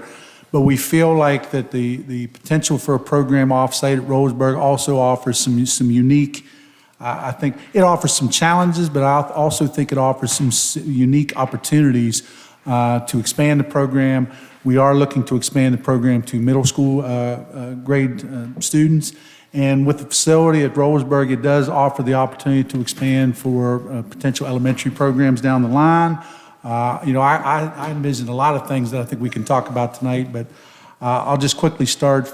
Obviously, the Rollsburg School was approved for closure back in November. As part of the closure process, a possible intent of the building was asked to be provided. So when I presented to the state board in December, it was indicated that there was consideration to the formation of an alternative program at Rollsburg, incorporating what we'd like to look at initially is our high school and middle school program. The proposal was designed to provide you all as board members with an opportunity to get a look at the planning that's taken place thus far and offer input. I would say that I have reached out at this time and have been in consult with representatives from the West Virginia Department of Education. I reached out to Associate Superintendent Jeff Kelly, and he kind of pointed me in the direction of individuals within the State Department that I should reach out to. I spoke with Michael Whitlow. Michael Whitlow is primarily deals with facilities at the state level. The one recommendation that Mr. Whitlow indicated was that if this is ultimately decided, that we would need to make adjustments to our comprehensive educational facilities plan to address that there were previous repair work for Rollsburg. If that's still a need as based upon the relocation of the program here, we would still look at that, but we need to adjust that it would no longer be for the Rollsburg school, but however for the proposed alternative program. I was also asked to reach out to Georgia Webb Hughes, Ms. Hughes Webb. She indicated that, following the board's potential approval, she'd asked me to notify her of a prospective name of the facility, and I think that's something that we would want to have student and staff involvement with. Also to request a WEVIS location code, to advise on the anticipated grade level configuration, to update on the address, phone number of the facility, which we would carry over services that are currently available at the Rollsburg School, and to provide an anticipated opening date for the facility.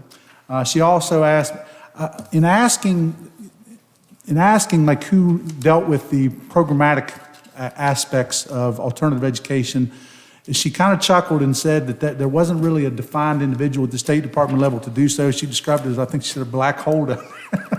But she did give me a couple names, Jacob Green and Drew McClanahan. And actually, I have received an email from Mr. Green. I received that actually earlier today at 10 o'clock that indicated he was meeting with his with the alternative education person this morning. They didn't specify whom, but they would be following up with me to, again, some of the logistical questions of implementation of the program that we may have.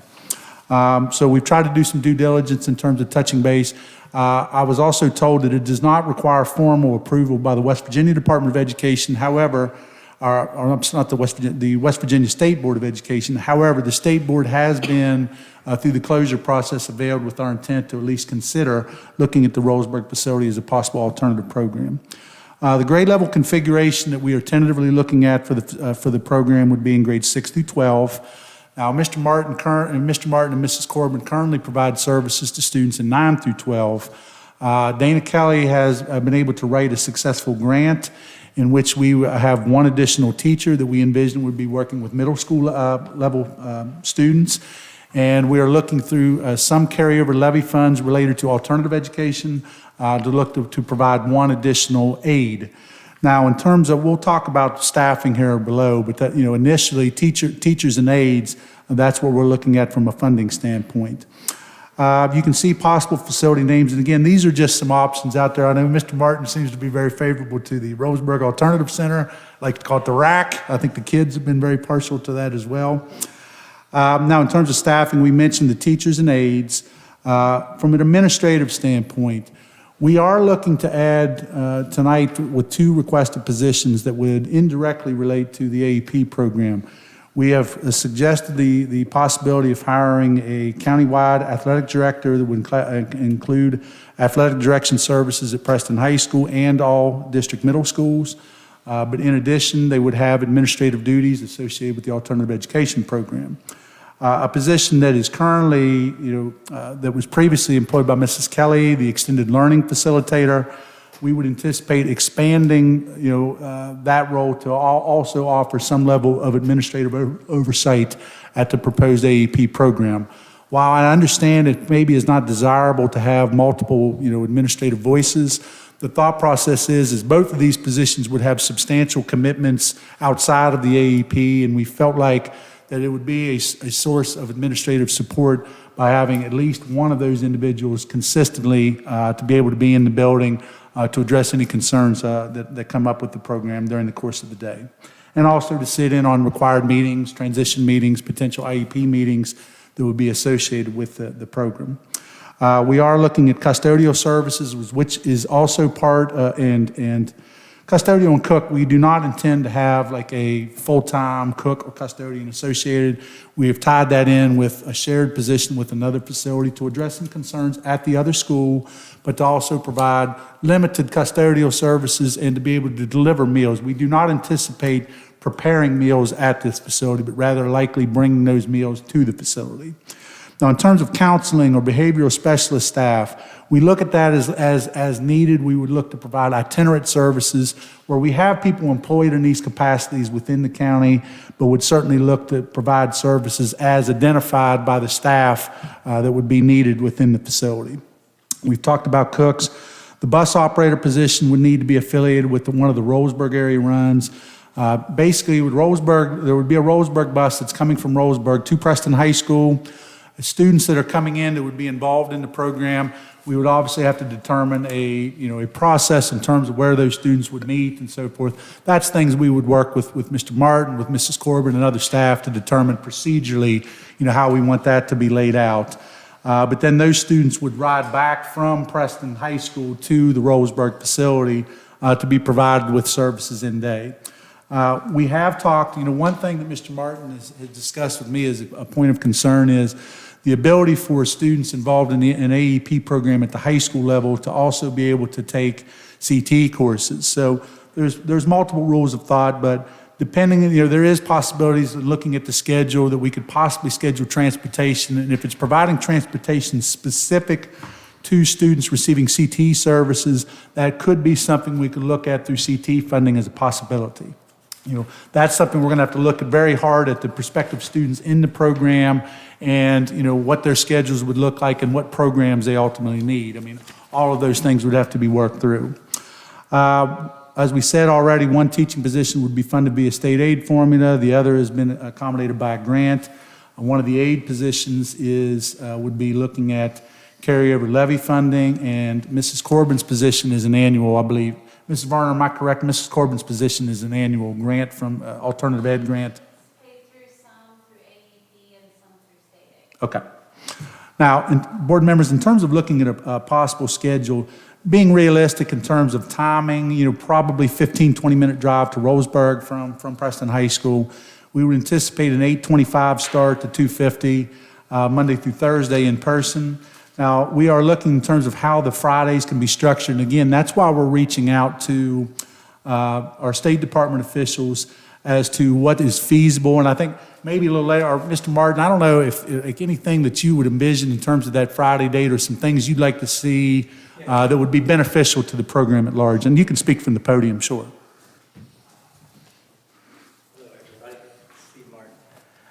So what we would like to see, if we could have the Friday as a day that the students are working remotely, that gives us a chance to go out to schools to meet prospective students, to meet parents, and anyone. I think right now our problem with alternative ed is it's looked at as just strictly a behavior program, but really we're serving mostly academic intervention students. That's where roughly 70% of our students come from at this point, sometimes even more than that. So if we could have a chance to meet with those parents and students and just give them a feel for who we are, what the program could offer, I think we could serve a lot of students that we're losing to, the various other options that are out there. I think a lot of these kids would stay with us if they saw that they had a different option, got to know us, and understood that it wasn't just behavioral students in there. So I think that would help us if we had that Friday. Also gives us an opportunity to bring kids in who need more one-to-one kind of support and attention. We could do that on those Fridays. So that'd be real helpful. Okay, and I may have you interject again, Steve. Sure. I thought there specifically that was something you have definitely talked about that it was important that you could probably speak very articulately to. When we look at instructional minutes as described, high school students are required to have 345 instructional minutes, middle school 330. The proposed schedule would fulfill these requirements with an approximate excess of 10 minutes for high school students, and that's accounting for a 30-minute lunch, and 25 minutes for middle school students accounting for a 30-minute lunch. Now, in terms of program placement protocols, again, there's going to be a lot of work that's going to be necessary with the AEP staff, with school-based staff, particularly with SAT teams, in looking at it's really important to have a proper screening process as to what students would be involved within the program. And we'll talk about targeted student groups here momentarily, but that's going to account, there's going to be certainly a need for in-person professional development to orient schools to the requirements and the student referral processes, much like we've laid out with the SAT processes as well in terms of a lot of those changes that have come this year. It's going to be important also for the AEP program to develop a screening team that would be developed and made up of the AEP teachers, AEP administration, aid staff, additional school-level administration, our MTSS specialist, special education representatives, attendance director, or other designees, and others determined to be needed on that team, because it's just really important that, that process that we are ensured that we have, followed the proper procedural process and made sure that there have been efforts to try certain interventions in the school before we look for a placement that pulls a student out of the regular ed environment in their home school environment. It's really important that, we dot our I's and cross our T's and make sure those things are happening. We were looking at, anticipated caps, and I take a lot of that from Mr. Martin's recommendations. He feels like a good rule of thumb would be looking at 20 in-person placements for the high school program, and to start off with 10 at the middle school. I would venture to guess that we'll likely see more straight behavior-based referrals at the middle school level comparatively to the high school. Referrals to the program, again, this would come by way of the SAT process, showing students who are working through the MTSS or multi-tiered system of support process, going through Tier 1 through Tier 3 interventions. Referrals via expulsion or expulsion diversion processes. That's no different. We have been referring the vast majority of our students to Mr. Martin's program as is when they come through on an expulsion diversion plan. So certainly that's still a component. I think what Mr. Martin alluded to earlier, though, is that shouldn't be the only component. We need to look at a wide variety of student needs when looking at who would fill this program. Court appointment placements are a possibility as well, and that sometimes happens that the courts say we need to find an alternative placement for a student. Or extreme severe disciplinary actions. I mean, those are all things we have to take into consideration. Initial placements, and again, in consult with Mr. Martin, initial placements typically are 45 days. They would be followed by a transition meeting to determine continuing programming needs, whether that is to continue in the AEP, to be returned to the home school with certain supports, or return to the home schools under normal programming options. Short-term placements, one thing we discussed in when we had a team of people meeting was possible 10 to 15-day placements would be considered for incidents such as severe fights, vaping, or SAT referrals for short-term placements. So, again, there's going to be a wide variety of options. Again, that's why we need to have educators like Mr. Martin and others that are able to work with a wide variety of student groupings. Students referred to the AEP program would be required to have a developed academic and behavioral contract in place. And Steve, that's been a part really of your program continuously. So, I feel like we have a good program in place, and components of it we certainly need to continue to do.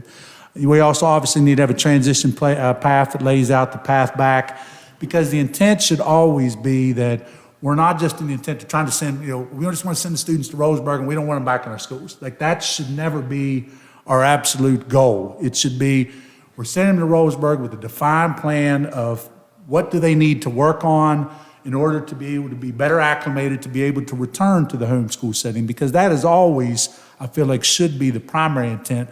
But, I mean, realistically, in my discussions with Steve, there are students that will likely be in this placement much longer than 45 days. It's good, every situation will look a little bit differently. At this point, in terms of targeted student groups, Steve, I know we've talked a lot about how we might, advertise and really how you actively recruit potentially for students. I don't know if you'd want to speak to that process at all. Yeah. So right now we have about 6 prospective students from the program that would like to come down. Ultimately, we just need to get better at letting, especially when we move over to the middle school, at targeting students academically who are struggling, let them know that that's an option that's out there. But I would like to do something to where we could inform the public about what we are, who we are, and just that option exists. I don't know how we would go about that, but that's something that needs to be explored. So.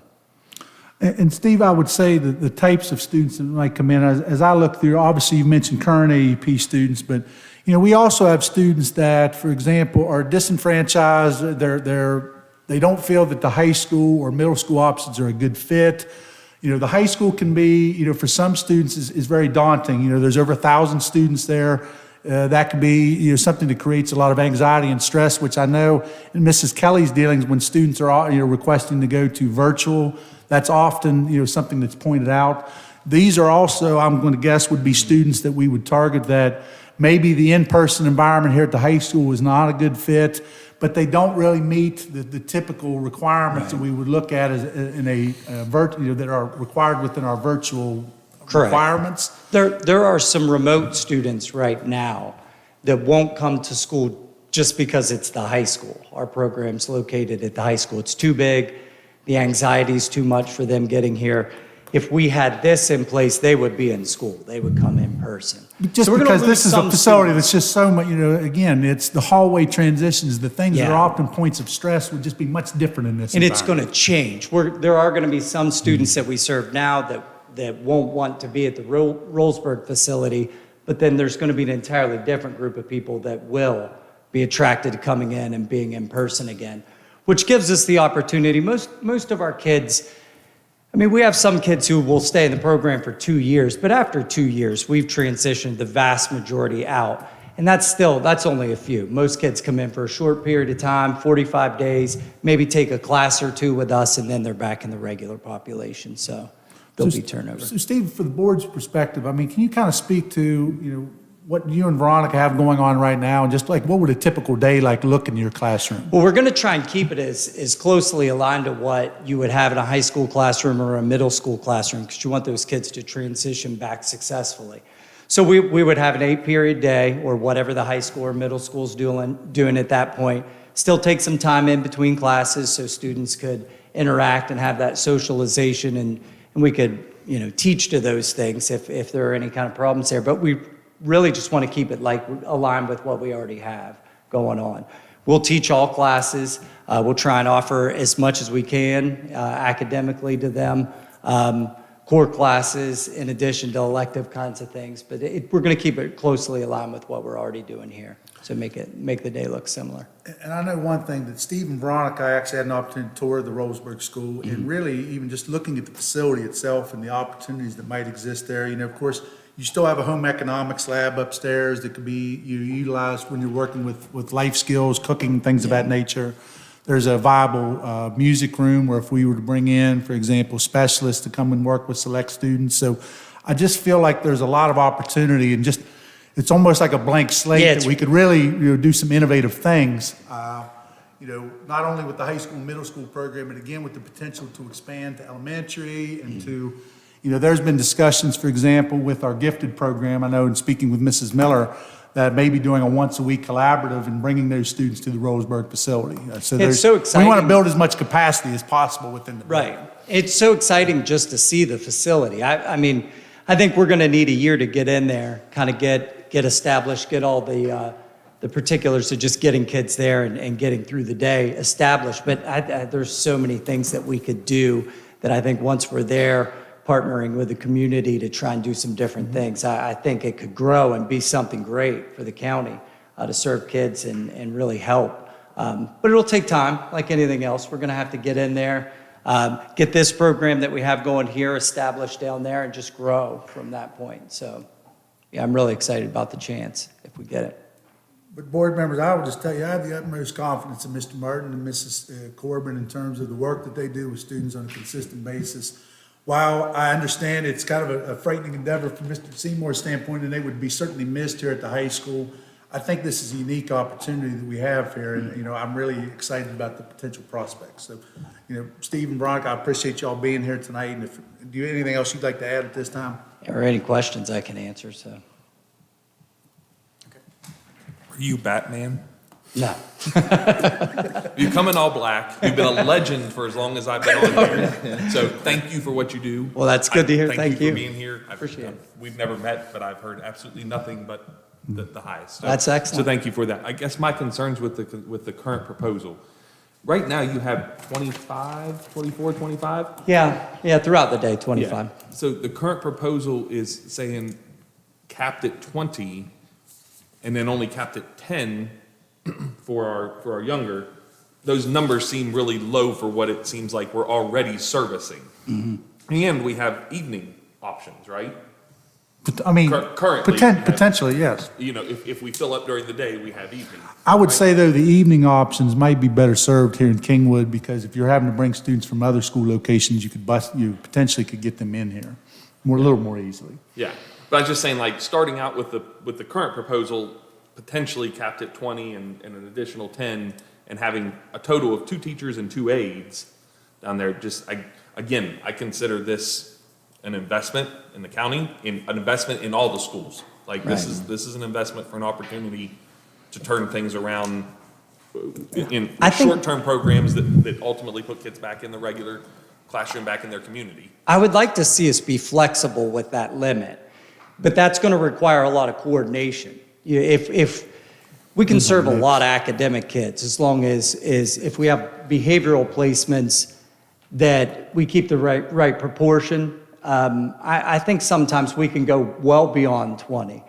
We set the 20 limit just to get established, so we can get down there and make sure that we could serve people well, especially in the middle school, because that teacher's going to be new. So we could get that up and running. But in the future, yeah, I'm sure we'll continue I think to grow. the mix of the students that you're working That's with the will make key. a determination there for sure. Yeah, that's going to be the key, exactly who we have and how that's going at Right, the time. and the majority of your students right now are ones that are being appointed to you. You're proposing an advertisement plan that would attract students. Yeah. But you're still gonna get the same turnover appointed to you. So all I'm saying is that we just need, from my position, we need to be open to this. This is going to be an investment. This is going to Mm-hmm. be something that, I mean, if we believe in it, and I'm very hopeful and have a lot of Me belief too. that I think we've just gotta be prepared, for that. Yeah. And we will. I promise you that.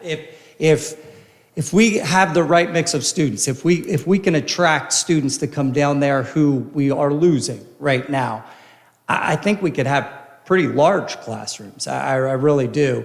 I just think we've got to get the word out to our staff as well, to identify the right kinds of kids that this will work for. And then we'll just continue to grow from there. I think year one's just to kind of get established, but beyond that, I think it's going to be a great thing. We have to get it off the ground. So that's where we need your support. So, Is there another school like this anywhere that we could look at that maybe make the transition smooth, or we don't have the hiccups, that we have an idea? Mr. Overbear, sure. I mean, we've had, I know Mrs. Varner was working on this topic. I mean, Raleigh County has a good program. Monongalia has a program, Harrison. So we do have some nearby counties that we could take a look at as well. That was one thing I know I'd received an email from one of the teachers at the high school discussing, and I think we would certainly want to reach out. And if we can get good ideas from other programs, that's great. Mr. Martin, I know that the state reached out to us because of the proposal of the 4-day week, and they had some concerns. Have you had a follow-up conversation with the state since that email? No, Mr. Kelly indicated his availability. I could not do it today, possibly Wednesday. But in speaking with Mr. Martin, I mean, we want to make sure anything we're proposing here in terms of that 5th day, that we're compliant. Okay, I'm assuming that's going to be a little bit of a wall, just because they're already limited. The brain freeze day concept is the similar one where they're holding tight to those virtual days as far as that goes. Just was saying something as far as that goes. But again, the current legislation is talking about, these regional centers being able to offer support services for counties that don't have anything. So again, nothing on day one, but in the back of our minds. Yeah, absolutely. Particularly with our name, as much as I would like it to be called the Preston County da-da-da-da, we may want to make sure that we're keeping something that makes that open if Tucker County were to, if some of this new legislation comes to play, Yeah. I suspect that there is going to be state money sending kids to other counties to use some of these services. We'll see how that all plays out. Right. But anyways, having that in the back of our mind through some of these decisions, I think would be wise. Agreed. Yeah, totally. So I'd like to say, first of all, too, as Mr. Kisner said, we've heard nothing good about what you and Ms. Corbin are doing with this program. Nothing but good. Nothing but, Nothing good. nothing. I'm sorry, Uh-oh. he listens to me. This guy listens to me. We've heard nothing but good. Thank you. Sorry for clarifying that. Correct. Appreciate it. Thank you. We've heard nothing but good. And it's nice to see that the energy and the professionalism that you bring to this. My only question would be, or primary question is why a separate facility? Yeah, I think what it gives us, one of the issues that we've had here at the high school is when we have expulsion diversions or just full-on expulsion students that come in, one, I think we need to send a clear signal as a county that there are consequences to those behaviors. So some of the issues that we've had are students coming back into the school. If we were serving those students at a separate facility, I think it sends a very strong signal that there are consequences to those behaviors. It is very difficult to have students completely self-contained in the high school because we have to get them in and out of the building. Bathroom breaks and things like that. They're interacting with other kids because we can't really go into the restrooms and those types of things. So a separate facility gives us a chance to move those students out of the regular population. And like I said, I think the real key to this is there are a lot of students that we're not getting, that we're losing to other educational options because they're afraid of the large school. If we could serve them in a separate place, I think we get them back in school in person as opposed to whether it's remote or virtual. So we get them back in person. And I think we'll transition a lot of those kids back to the high school successfully. Hopefully within a year, but we'll get them back. I think those are the two areas that I see as the main reasons to do it separately in Rollsburg. We're limited on capacity over there as well. I mean, we're pretty stacked into that room. So if you have more classrooms, especially you're bringing in the middle school and those kinds of things, we'll be able to grow. If we could attract more staff and those types of things over time, I think we could have a more robust program. And for the board members, if you've been really through the Rollsburg School, I mean, there's 3 double rooms that are very large, and that's not even including the library. I mean, there's just a lot of options, for sure. Well, building off of that then, are there any safety concerns of having 30 students, some of them possibly behavioral referrals, more geographically isolated in Rollsburg versus here at the high school and a small amount of staff? Yeah. It's obviously a concern, but I've been here for 21 years. At this point, I've not had police. We've only had to do 1 restraint in my entire time here. So, no, I mean, we'll be trained. Obviously, we'll have, be in close coordination with our security advisor, Mr. Schmidl, to make sure that we have protocols in place in case something does happen. But no, I'm not really concerned about that. Usually through the placement process, we identify where those concerns are and work with the court system on anyone that's deemed violent. So that's usually what we have in place there. So. Okay. Well, even though Ms. Kurtzetter just stepped out, my next question was going to be, do we have the funding for this more than 1 year? I mean, one position's grant, one's teacher's grant, then The grant's multiple levies years. The running grant's out. multiple years. I don't know that we'll have levy for any extended period of time, obviously, but we would have to look, obviously, within our state aid formula as well. We'll continue to pursue grants. With this being such an issue with the legislative, I'm hoping that this isn't an unfunded mandate and there would be some, but I understand, Mr. Tatham, is, we have to look at our ability to sustain this for longer periods of time. We have funded, Mr. Martin and Mrs. Corbin's position for a number of years. And I believe Mrs. Kelly's grant is for multiple years, correct? 3 years? So we have the teaching position, the second teaching position locked up for multiple years as well. But it's also the funding requirement of maintaining the school. I mean, do we have the funding for that? Or is it going to be a year-by-year decision that the center can always be transitioned back if we don't have the budget? If it gets to a point that we feel I wouldn't want to go that route, but I feel like if it became a budgetary issue that we had to address, we would have to cross that bridge when we get there. Okay. Then my only other comment would be for the name. I personally feel that learning should be in the name somehow because that's what it's all about. It's a learning facility. That'd just be my 2 cents. And if I could say one thing, there are several students who did want to be here tonight. I didn't know if it was going to be the appropriate venue for that. They have strong feelings on the name. They have all kinds of names out there. So, but we can definitely work on that. They're excited about the opportunity to put a name to the place too.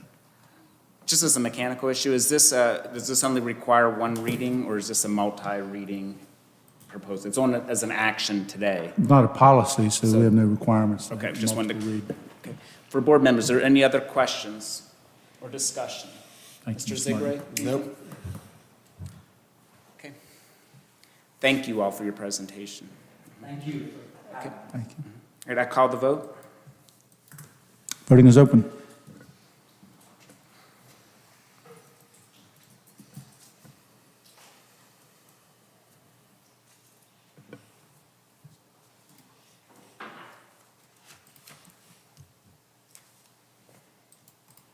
Motion passes 4-0.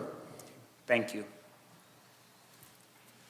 Next on the agenda is the service personnel. This is an action item. It's recommended that the board approve the service personnel agenda. May I get that motion? So moved. Moved by Mr. Kisner, Second. second by Mr. Hovatter.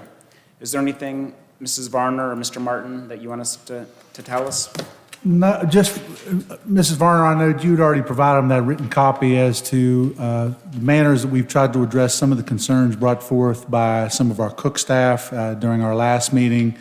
Honestly, I was really, I think, really satisfied with you know, some of the resolutions we were able to come, but not necessarily having to add additional staffing to address some of those concerns. I appreciate Mrs. Varner's creativity in looking at trying to address some of those concerns. Anything, Mrs. Varner? Okay. Board members, any questions or comments?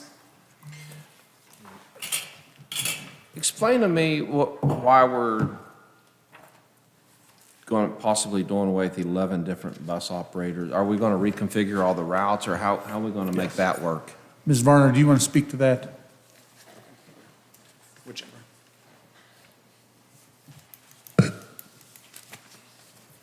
So we only really cut 3 routes. The reason why it looks so large is when we go to the South Preston area, we had Fellows,ville runs, we had Newburgh runs, and we had Tunnelton runs. With there no longer being Newburgh or Fellows,ville area anymore, it is now a South Preston area. So within our policy, we have a county policy that states bus drivers are assigned to areas, and when we post, we have their seniorities within areas. Well, since we no longer have a Fellows,ville school, I no longer have a Fellows,ville seniority group. The Newburgh and Fellows,ville were in that group. And I no longer have a Tunnelton separation either. So I had to put everyone in that area together when we made it the South Preston area. So I impacted pretty well every driver out in that area when we reconfigured the bus runs. So we made 6 new bus runs out of there. There was 1 bus run out there that I did not touch at all. I did not have to change anything on that run. But that driver still had to sign a mutual agreement saying that he would go from a Tunnelton-Denver driver to a South Preston driver. There was another Tunnelton-Denver driver that we changed his route very minimal, but it didn't meet the necessary changes according to code to be posted. So that was the second driver out there that had to sign a mutual agreement to go from a Tunnelton driver to a South Preston driver.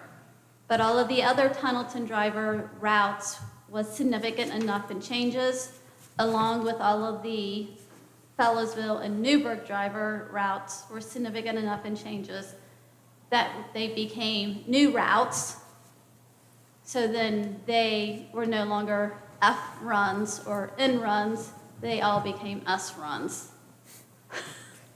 So when I had to impact all of them, I had to impact by seniority, and since they're all in with that area, I had to, there wasn't anyone least senior in those areas because I've already impacted them all. I had to look at the overall county seniority list which is then the reason why there was so many bus drivers impacted overall. Because I had to, for every single one of them I impacted, I had to go up, the least senior person up. So in essence, our policies require us to assess seniority in area and also overall.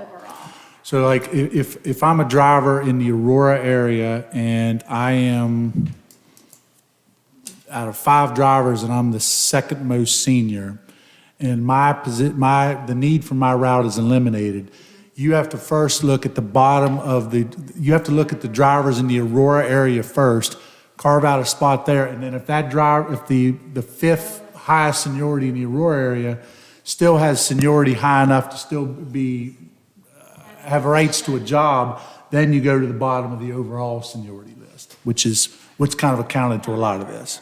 Yeah. So that is why there are so many bus drivers that were being impacted in all of this. So even But though we only we, cut 3? What'd you say? That's the very beginning. So 3 I positions. cut 3 runs, 3 runs. Okay, I'm sorry. yes. So the other runs, did they become longer? Because we still have the kids in those areas. If we don't have all the different buses because of the different schools. So does that mean each driver now has a longer route to pick up all those kids? So in the Tunnelton, Fellows,ville, Newburgh area, I eliminated one of the runs that was a Newburgh run.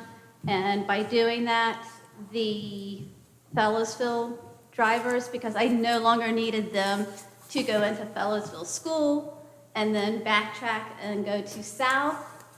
So the one driver is just going to go shoot up and go straight up 26. One of them is going to do York's Run. One of them is going to go Canetown. So I didn't need to do all the backtracks. Some of the Newburgh drivers was going all the way from Newburgh, coming all the way down to Fellows,ville, and then shooting all the way to South. Well, I didn't need him to come all the way down to Newburgh. He's just going to shoot straight across to South. So by doing that, I was able to eliminate one of those runs because we had them crossing over coming into Fellows,ville School. And then having them being able to go up the roads to South, I was able to eliminate one of the South runs because they were coming down the roads halfway and going back up because it was part of a South run, part of a Fellows,ville run. So we really didn't extend runs. It was just rearranging how they were running, crossing over each other because of halfway for Fellows,ville, halfway for South. And then the other run I cut was out in the West Preston area.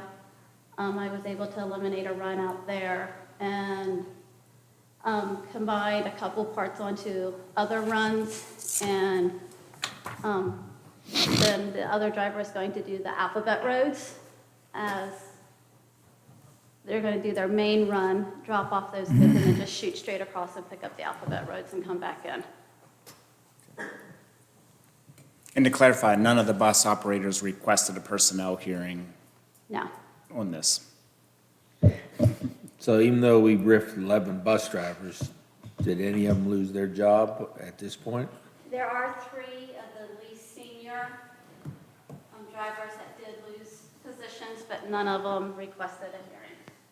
Okay. But they still have an option of picking up if anybody moves? Yes, Or being a substitute. or being a substitute, going back to the preferred recall. Which, yeah, if they don't get full, they go to preferred recall. Yes. Any more questions regarding bus operators? Okay. Other questions regarding the service personnel agenda?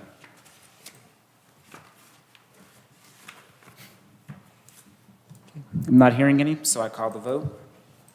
Voting is open.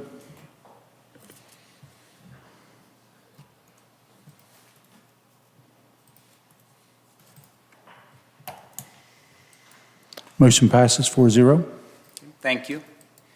Next item on the agenda is the professional personnel agenda. It's recommended that the board approve the professional agenda. So moved. Okay, moved by Mr. Kisner, Second. second by Mr. Zigray.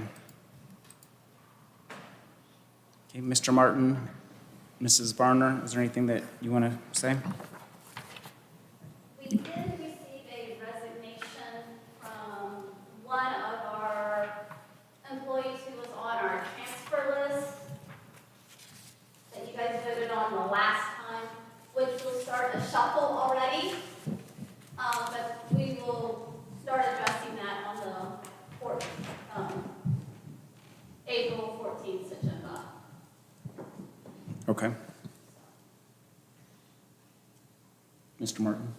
anything else to add. Okay. Board members? Is that the Rollsburg? Yes. So that means that employee is leaving the system. That's not part of the shuffle. Is that what that resignation means? Yes, that means he has taken another position outside of the school system. Gotcha. I see that Terrauta's social studies position is still on the list due to reconfiguration. But the agenda has a position of a science teacher for Terrauta East Preston. The previous reconfiguration was it was going to be a half social studies, half science. Was Science that? is just the rest of this year. That's for the remainder of this year. Yeah. Okay, He had a sub in there, and he's no longer. okay. That makes sense. I would say, though, we have received expressed interest on the science social studies position at Terrauta by a social studies certified who has expressed willingness to take on the requirements to get certified science. So the young man seems to be very interested in coming here, but it'll depend upon if there are other fully certified applicants at the point of time. I have a question regarding the RIF recommendation for the CTE Ag teacher. Does that eliminate class options for students? Course options? No. Correct, Mr. Seymour? I mean, you're more intimately knowledgeable of the schedule over there. The half position is going to pick up some of the introductory stuff to allow Mrs. Funk to be able to continue to teach some of the expanded courses like, what were some of the ones that? So horticulture, floriculture, greenhouse will all be individual classes. Like this year, she has two greenhouse and two horticulture. So that will still be the same. If we would have fully cut that position, she would have had to double up some of those in the same class period. Mr. Tatham, I guess the only thing I would say is just from reviewing that chart, I think the one course had a very low course request, so I don't know that that would warrant an offering that particular class. But beyond that, no, I don't believe there's any anticipated cuts as a result. So all the same quantity of courses will still be offered, it's just going to be done with a half less position? Not necessarily quantity, but correct in saying this, we're going to have less agriculture offerings, I mean, in terms of total course offerings. Well, that was my question, so there's going to be less course offerings? You're talking about the ability, like, of a specific class that they wouldn't be able to be offered any longer? Yeah. Or just less total classes? Less class choices? Like, I mean, I don't know, I'm not... They had the same amount of choices. There were some classes that did not have enough Interest. interested, ag mechanics, ag repair, that would not run if we had 3 ag positions, because they didn't have enough students. But those are classes that probably agriculture sector would think would be important, right? I mean, how are the students going to get that ag mechanics education curriculum if that course is no longer offered at Preston County? So if you look at the ag pathways, only one pathway needs ag mechanics. There's like 4 or 5. So they still can be completers in ag in other ones. Yeah, but there's a big difference in being a completer in animal science and ag mechanics. So if that's what the student desires to do, it's just, ag's very broad. So if I'll give you another example. So, let me come up with another one. Well, while you're thinking about that, if I may interject, so there are certain agricultural FFA accolades that you can only receive if you take X courses. So I believe that the lack of ag mechanics could potentially affect somebody's ability to receive those Correct.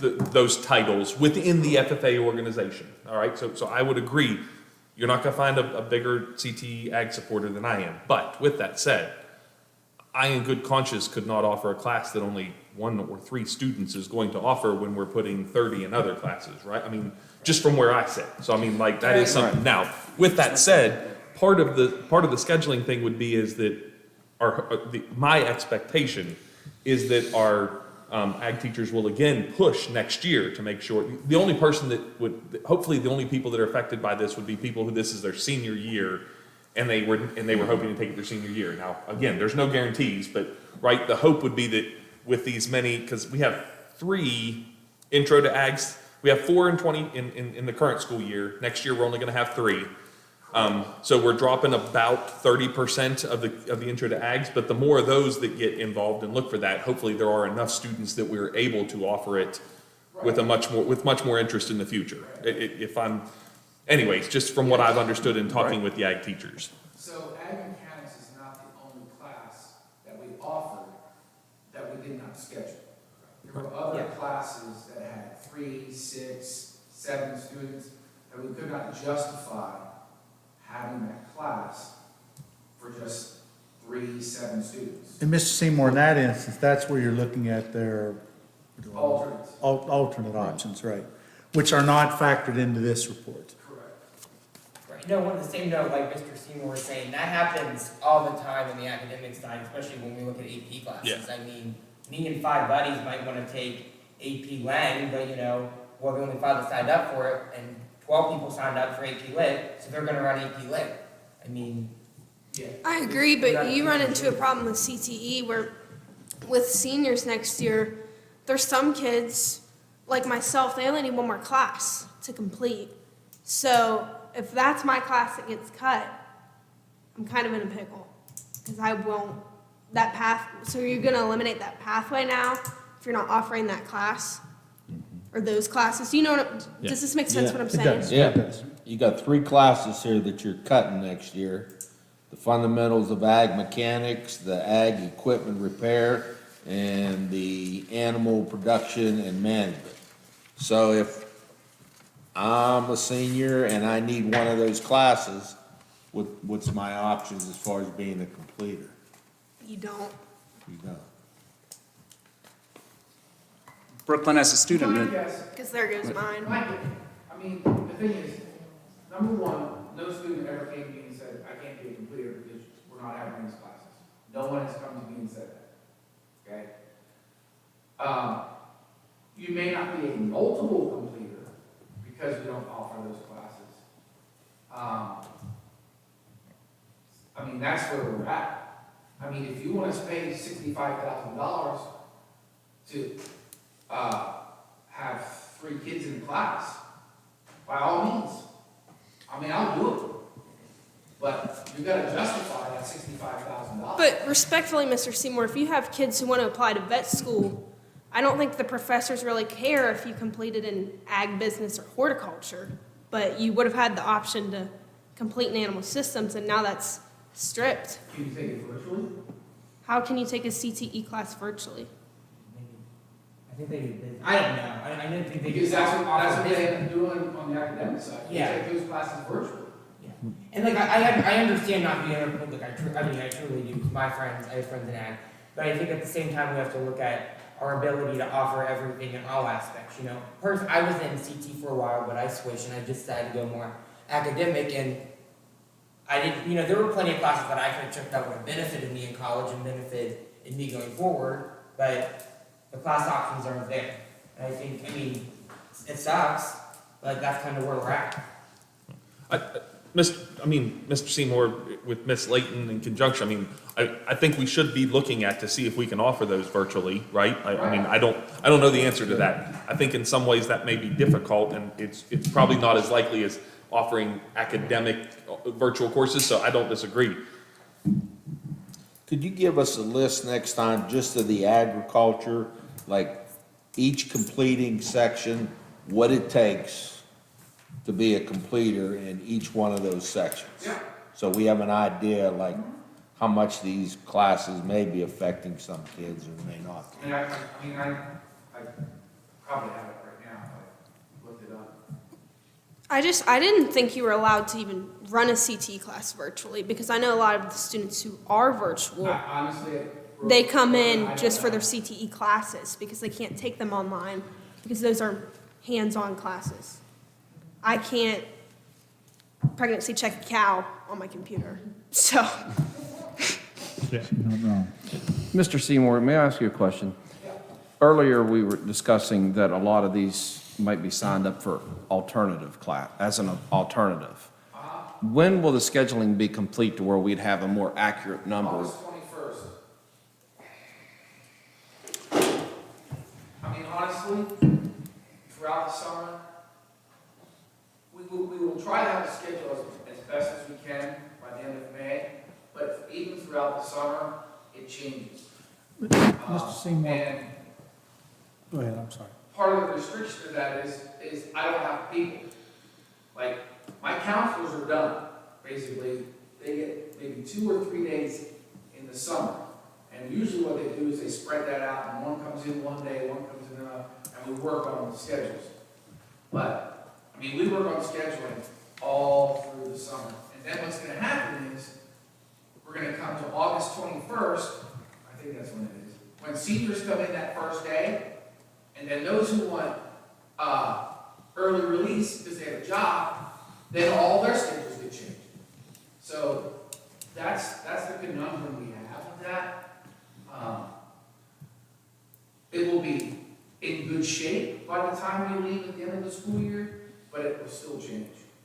Mr. Seymour, I guess one question I would have, like, and what, like Brooklyn's discussing, is I know there have been instances where you've had very small numbers in a particular CT class, and the instructor may be providing instruction in like, I don't always say this, like, I think we've had small numbers in Cisco, and then I think concurrently the instructor was teaching a math course. Am I wrong on that? No, not Cisco.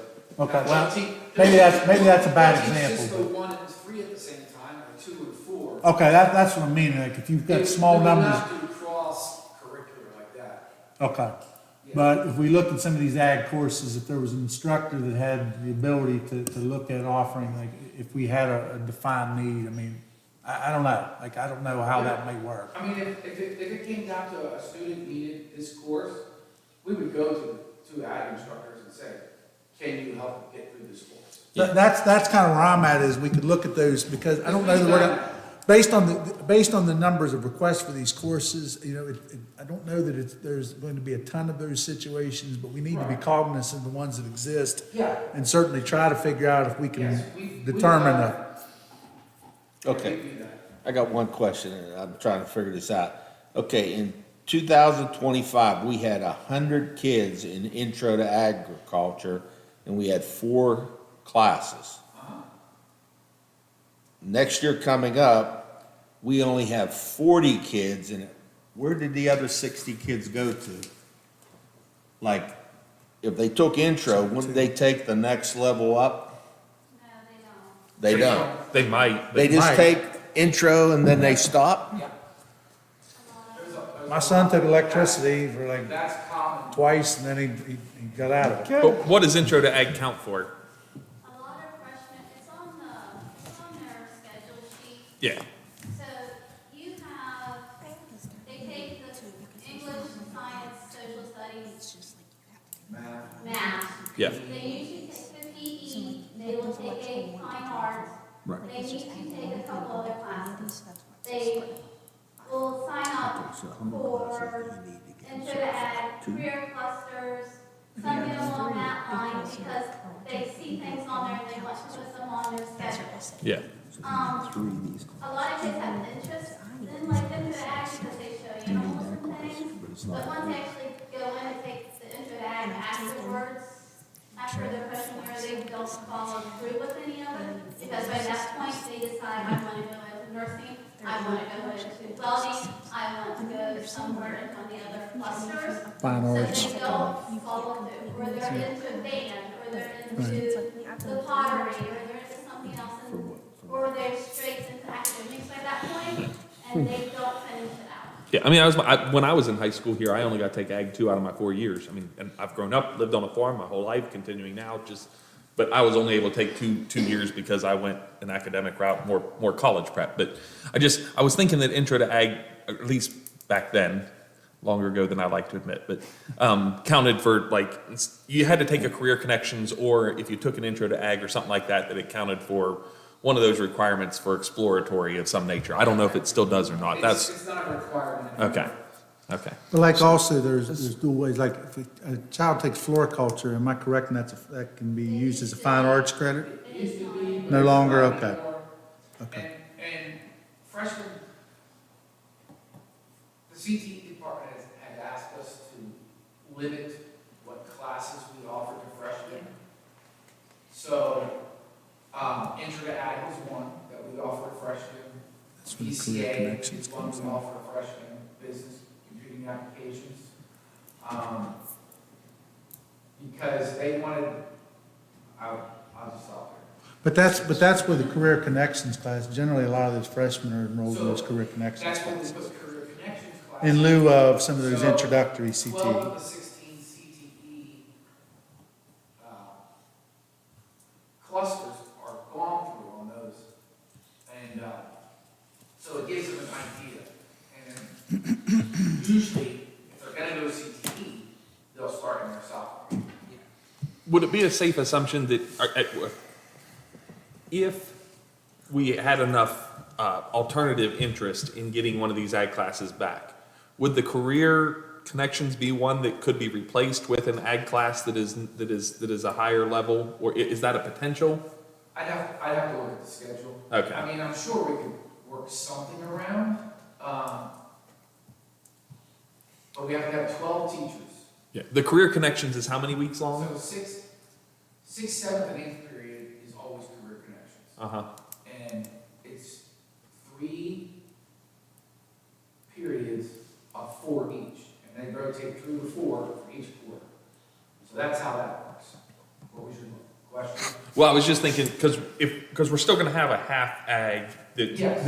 that we're currently looking at as middle school, but if they needed to do if their halftime at PHS needed to turn into a full-time ag class, it's a potential that part of that other half that was supposed to be, or that we're looking at as middle school could be or a section of the career connections instead, since those go on rotations. And I don't know. I'm just trying to think through.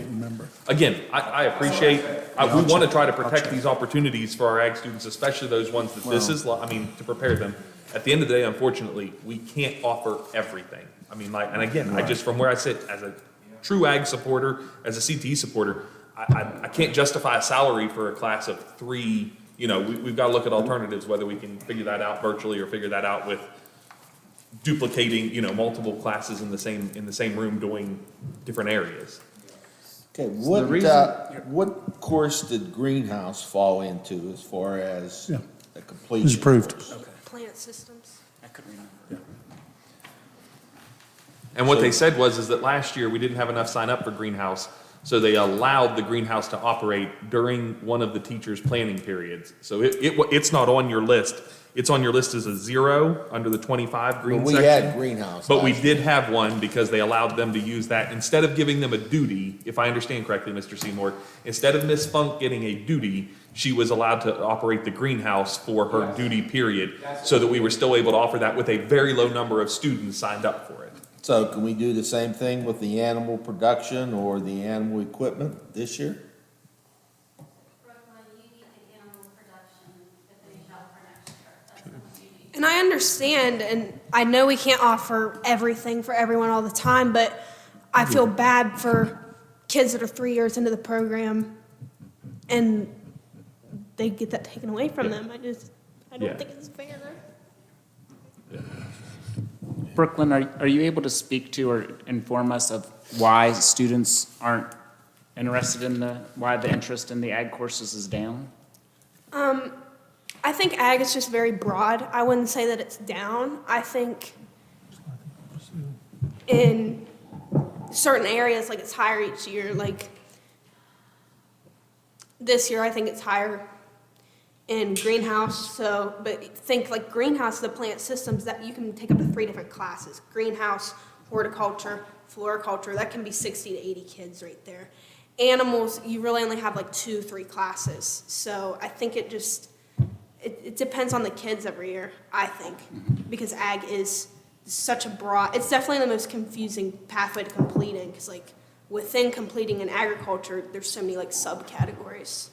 I mean, for me, I just have a personal challenge of, we're Preston County, where we're agricultural basis, and it's something that we're supposed to be supporting. And I understand it requires an investment, but we're making an investment in an alternative learning center, which I understand is equally important, but we're creating positions for that, which is a slightly more reactive approach to having courses that interest students or could interest students. I understand that the numbers are slightly down currently.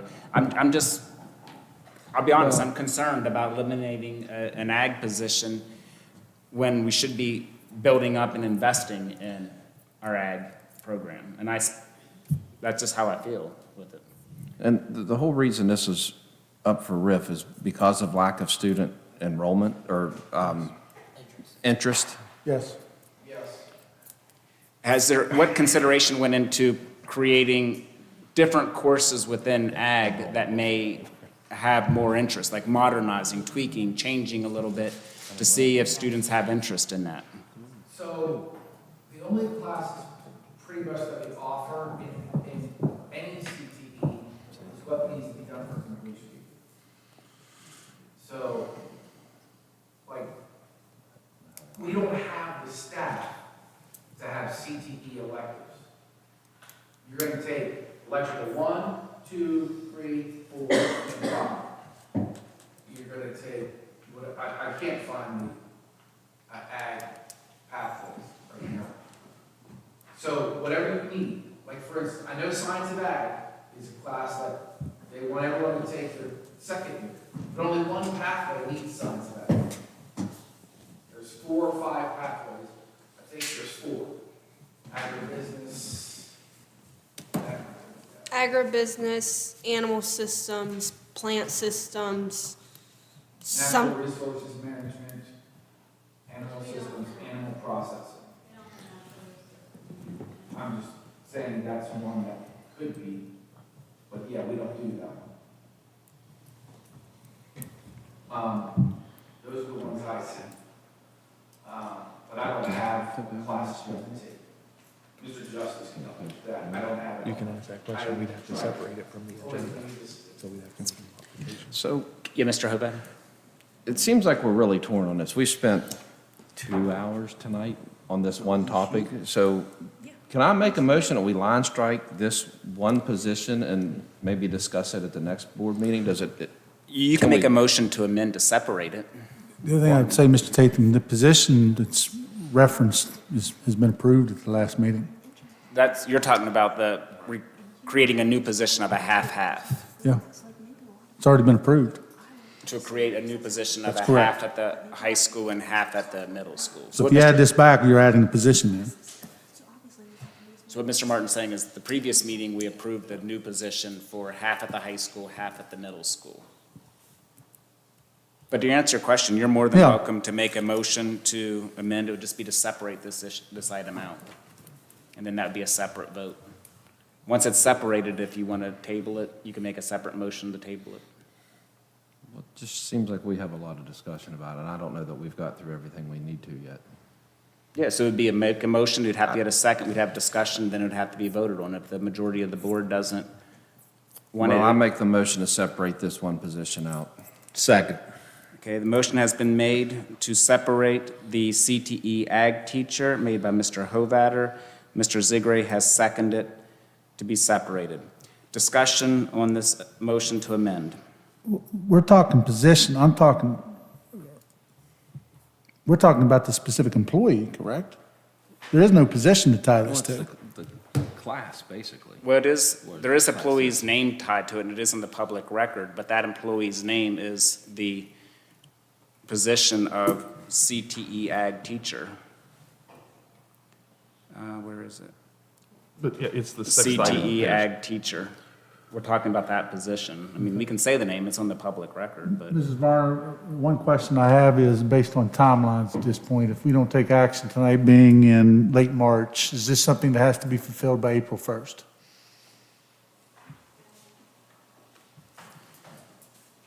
The reason I say that, Mr. Tatum, is if you don't take action within the prescribed timelines, then you've taken it off the board altogether. You got a meeting on Wednesday? Can this be put on the agenda? No. It's too late for the 17th. Too late. Well, I asked if we Well, had to vote on it. here's what we could do. A motion has been made on the floor. We can't do anything else. It's been seconded. we can vote on that motion to amend, to separate it, move forward with everything else on the agenda, then that can be tabled to the end of the meeting, if we want to. So is there any further discussion on the motion to amend to separate? Well, I mean, I personally would like to know what the Okay. repercussions of that, of it would even be, if it's even worth the time to separate. Do you have that answer?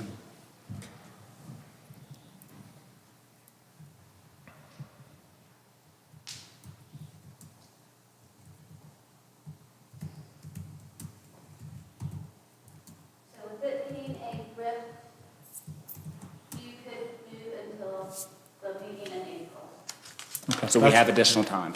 Yeah, Angie, I just wanted to be sure, because if it was a requirement, Any first item have done by this meeting, RIFs you have until, you would have until the meeting in okay. April. I just wanted to be sure, Mr. Tatham, Yeah, because yeah, if we that's fine. didn't meet the prescribed timelines, like, we'd No, be that- stuck. So Okay, is there any further discussion on the If- amendment? If we separate this, okay, and if we were to change, to reject the proposal of the current position in question, the only repercussion of that is that essentially at that point in time, we have on the books 3.5 ag teachers at the high school as opposed to 2.5. Because at the last meeting, we approved a half position. That position exists now. Is there any way to rescind that position? Has it already been posted? Has it been posted, No. and do we have applicants? So, but we can't, you can't reconsider that position by tomorrow. Okay. So If they choose, assumably, if you all as board members choose to do so, could they revoke the approved position from the March 10th meeting? The CT, you could do that. Yeah, we could rescind the vote.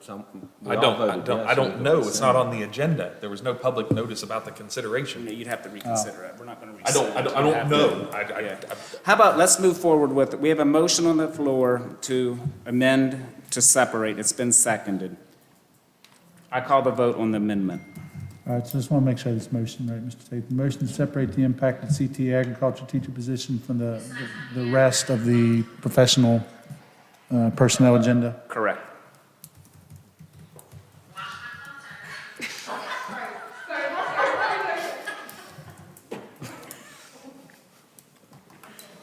Okay, is this going to be a voice vote?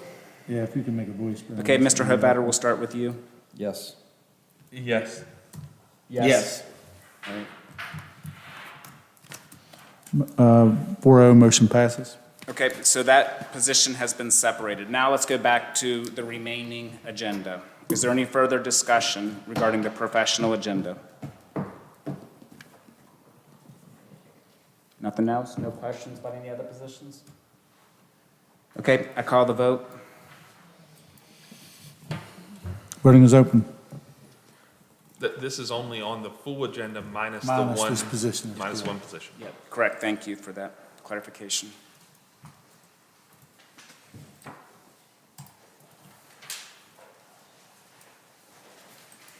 Motion passes 4-0. Okay, now we have the matter of the separated position.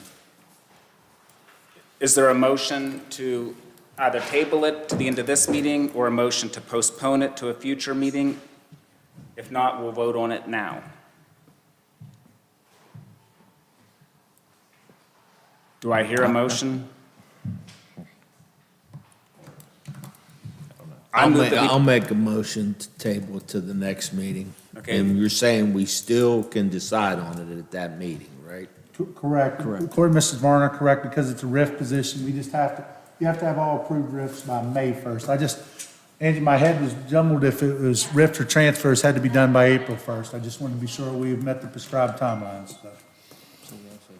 Mr. Ziegler, if I can suggest, can you just change your motion from table to postpone, because from our last training? Postpone, that's Okay, fine. Okay, so Mr. Ziegler has made a motion to postpone this separated position to the next scheduled board meeting. I second that.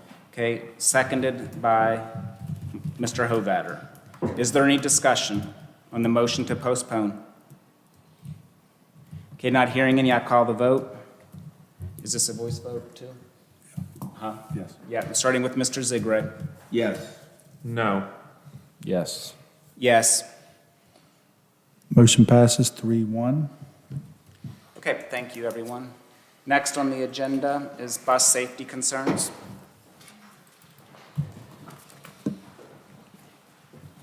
Mr. Tatum, I don't have any further updates on this matter other than what was listed at the last meeting. I don't have any further updates. Okay, is there anything from board members regarding bus safety concerns? I would want to note, though, again, I commend Mr. Hovatter. When you look at what occurred in Kanawha County this past weekend, I mean, that young lady was nearly killed. There was I don't know if you saw in the news, what that guy was thinking in terms of going around a bus, I have no idea, but it was one of the most dangerous things I've seen happen in terms of a kid getting off a bus. It was awful. Well, I think, if I read that correctly, they later found the guy and he was the DUI driver, so. Yeah. But like most children, she was getting off the bus, it appeared like she was looking I down mean, at she her takes phone. one more step and she is not with us, so. The only question I have with this, you stated in here you have, what is it, 20 more interviews No, or I surveys? have not gotten any further interviews, Mr. Hovatter. Are they just not getting back to you, or? I haven't made calls recently, but I'll follow up with the ones I haven't talked to. But, I mean, the consensus was, I mean, honestly, is they didn't feel like anything would come of it. I mean, that was the consensus I got from the initial.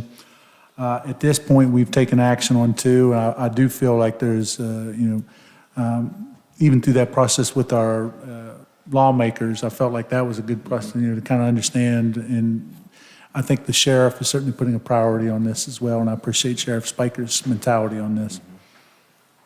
I just think, once the public realizes that there is somebody or making people held accountable, that hopefully see a lot less of this occurring, so.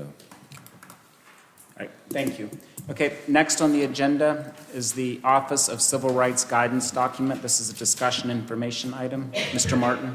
The only update I would make, board members, I had a phone conversation with Mr. Kanoy last week to indicate he has made a formal request for a listing of all associated clubs at all schools, if the club has a mission statement or goal, and what school or schools being used to facilitate and support the clubs. I intend to make an inquiry with our principals to try to have as much of that information to Mr. Kanoy, following our principals meeting this week. I did indicate that there are a number of our schools that really have few to no clubs. I mean, this is predominantly a high school issue. I also told them that many of our clubs would not necessarily have formal mission statements or goals. I mean, for example, a chess club is likely not to have some other than to play chess a lot. So it just, and I think he understood that there would be certain clubs that, National Honor Society probably has looked, and I don't mean to belittle chess club, I was in the chess club when I was in school, but comparing like a National Honor Society, which likely is going to have a charter, is going to have that information. So we'll certainly look at that and provide the information requested to Mr. Kanoy in writing. Okay, thank you. Okay, moving on. The next item is scheduling a future bus concerns Board of Education work session. This is a discussion, information, and action item. It's recommended that the board approve of the scheduling of a work session in advance of the April 28th, 2025 meeting day at 5 o'clock or on May 12th, 2025 at 9 a.m. Mr. Tate, one thing I would add is I've had communication with Mrs. Stump. The issue with on the 12th meeting, I mean, obviously the daytime meeting is desirable if it could be accommodated there. However, that is our general summative testing, so that we would not be able to free up any of the Brewston area staff. So they respectfully asked for consideration to an evening meeting or another daytime, I was looking at dates in which we already had existing meetings. If the board's inclined to want to look at another date to set up a special meeting or a special work session for this, I'll accommodate the will of the board. How about just to simplify it, I'll make a motion that the board approve of the scheduling of a work session in advance of the April 28th, 2025 at 5 o'clock p.m., period. Would that satisfy? Okay. All right, is there a second? Second. Okay, a motion has been made to have the work session on April 25th at 5 p.m. 28th. I'm sorry, April 28th at 5 p.m. That was Mr. Tatum, and that was seconded by? Mr. Kisner. Okay. Okay, is there any discussion? Mr. Tatum, the only other thing I would add is I will reach out to Mr. Morone. You know, there was some question in terms of what level of compensation could be provided to, you know, for bus drivers going out on second runs, things of that nature. So I will certainly try to have some legal advice as to some of the things that were suggested within the Brewston proposal. I know Ms. Alexander tonight, you know, had concerns with that, but I'll make sure that we have, you know, information to many of the options that were brought forth by the Brewston Faculty Senate group. Okay, thank you. Okay, any other discussion? I don't know if it, again, just throwing out an idea, but if it's simpler to have legal counsel there for that hour for those discussions. I mean, like, if they were to have that list prepared, I just don't know what kind of other side questions we're getting, so I'll leave that at your determination. I'll see. Just throwing out an idea. It'll be more expensive. I think I could give some very targeted questions as to what was proposed, and I think we could get an opinion that will be less expensive. Okay. Well, thank you, Mr. Seymour. Thank you. I call the vote. This is for the work session Voting is open. on the 28th at 5 p.m.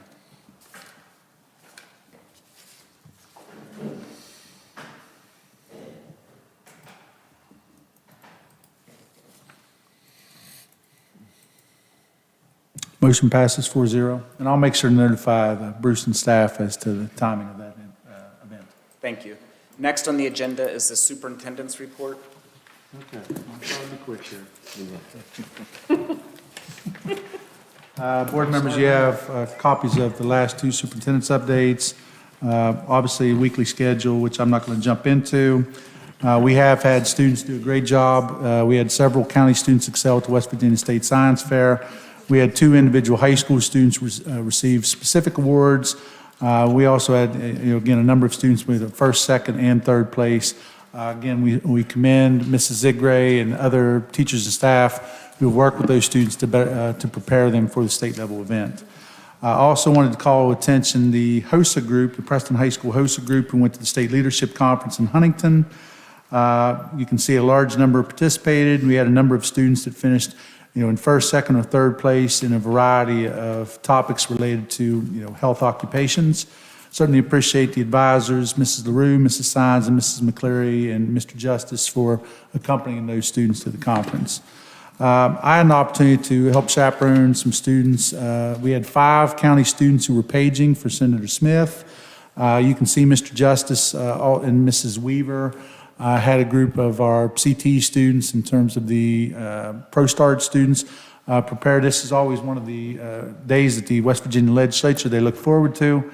I can tell you when I walked into the Capitol, I could smell buckwheat cakes the second I walked into the Capitol. So that was kind of Mr. Seymour, you can attest, right? I mean, it hit you the second you walked in. So kind of a cool day. It was nice that Preston County was being spotlighted. I think the kids, Mr. Seymour, the kids we chaperoned seemed like they really had a nice day, got to see areas of the Capitol. We spent a lot of time trying to find the Supreme Court, but we ultimately did get them to the state Supreme Court as well. Mr. Tennant, we finally found our way there. But I do appreciate the students and staff who participated. Really appreciate the efforts of Christy Ash with the Chamber of Commerce, who helps to kind of set up a lot of that event. Mrs. Ash does a tremendous job with that event annually.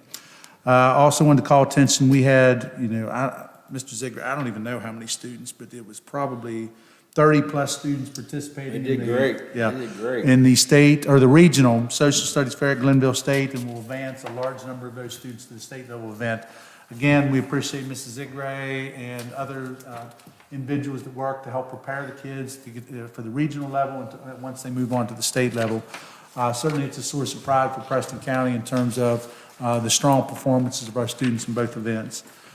Mr. Hogue shared out a recording of the training video from last Friday for the General Summative Assessment. We are still seeking individual staff members who are interested in serving on the committee, looking at the development of policy related to the use of AI technology. Academic calendar is mentioned on our agenda later, so I'll skip by that. I do want to invite all the board members to the first annual Preston County Schools Fine Arts Festival, which will be taking place on April 4th. You can kind of see the schedule starting at 5 o'clock. We have a choir performance in the Great Hall at 5:30, 6 o'clock band performance in the theater, 6:45, and the art presentation in the media center. In the theater, students will be doing a performance at 7:30 in the Preston High Theater. So, Mr. Seymour, appreciate Preston High hosting that. We're very excited. we're hopeful that by bringing a lot of these middle school students to the high school and working with our fine arts instructors, that will help to drive, greater participation in those programs as well. We had several teachers who were recognized for the Bean Stack Reading Awards. We have two South Preston teachers, Danielle Albright, Margaret Guillory, Emily Sines from Aurora. And both Aurora and South Preston have pretty consistently done really well with that monthly reading program, Bean Stack. So certainly, kudos to both schools for their efforts on that front. Okay, the superintendent's update. In looking at the appeal process, it appears at this point we are not going to be eligible to request any relief as it relates to the academic calendar. The forms view that was sent out by the State Department was very specific in the fact that it had to be accompanied by a declaration of disaster. I think this was primarily designed, obviously, to the flood situations in southern West Virginia. What was originally put out there didn't give that level of specific, but when actually going into the appeals form, I do not feel that we would be eligible to apply for an appeal based on the circumstances. Again, I think we updated the board last time. We recently met with Greg Martin, Angie and I, and Mr. Murray, and I think that was it, and then Mr. Hoyt. We met with Greg Martin of Williamson Schreier, and a representative from Tower Engineering. We do plan to submit a major improvement project to the School Building Authority early April. Project has to be under $1 million. We are looking to either involve the conversion of one of the electric boilers to a more efficient option, whether it's propane or a heat pump. We're also looking at some more efficient lighting upgrades to help drive down cost. March 13th, Mrs. Varner, myself, Mrs. Peasley, Mr. Sines, and Mr. Murray met with Thrasher Engineering to finalize plans for the Kingwood Elementary secure entryway and exterior door project. Hope to have the project out to bid in April, with the project likely to begin in June. I would love to say that they'll have the front entryway ready to go by the start of school. I think realistically, we are probably going to need to make contingencies for an alternative front entryway for the short term. In talking with Mrs. Peasley, we think probably temporary relocation to the office in the doorway that is in that connector area between the gym wing and the Price Street building would likely be a good entry point. It's very close to the rack where we could put an AI phone there where the secretary could control the doors temporarily. But I think that's something we're probably going to have to look at as a contingency just based on the timing of that project. The exterior doors, they can work on while the kids are in school, but they would typically work after hours, similar to what they did the high school project. I have been in contact with Mr. Raybeck with the County Commission, but we've kind of played phone tag, looking to get on the agenda to discuss funding and implementation of the proposed SHIELD program. This would be designed to have county officers in all district schools for approximately 2 hours a week. That would be contingent upon funding from the County Commission and Sheriff's Department of approximately $6,000. Earlier this month, I met with Jessica Sell. She is a Congressional Affairs and Outreach personnel with Rank 1 Computing.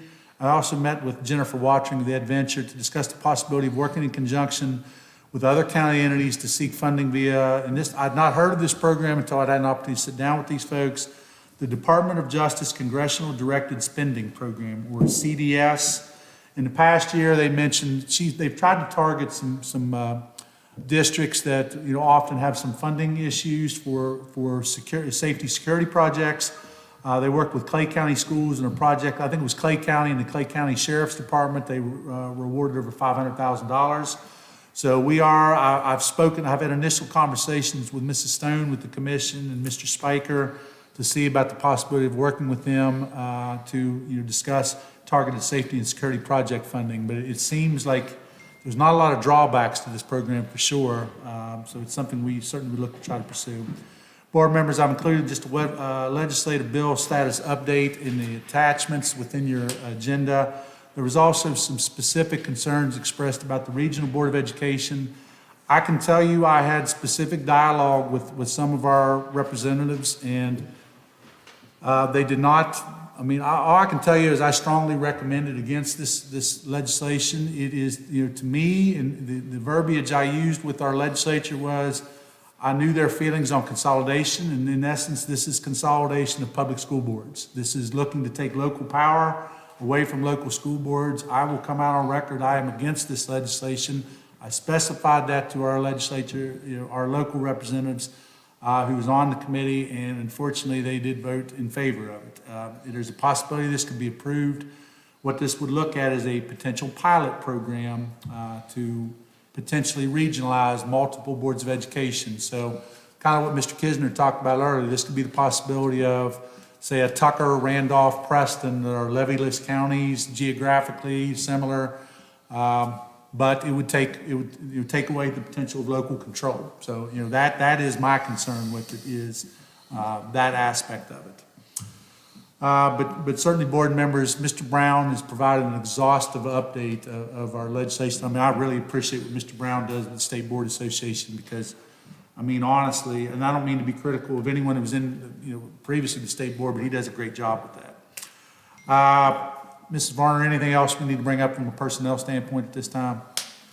Board members, I would say, I know that you would have received an email from the Terre Haute East Preston Faculty Senate with concerns about our ability to fill kindergarten position. I do feel as if we will have that position filled by early next week. I have a follow-up call with a current employee that we feel we can work out a scenario in which we can get this position filled with a full-time person for the remainder of the year. Our next regular scheduled meeting is April 14th at 6 p.m. here at the boardroom. Mr. Tatum, that's all I have at this time. Okay. Oh, I do want to add one thing. The Preston High School Excalibur newsletter is also attached for the board's review as well. Thank you. Any questions for Mr. Martin? From that newsletter, who won, the students or the teachers? Mr. Seymour can speak to that.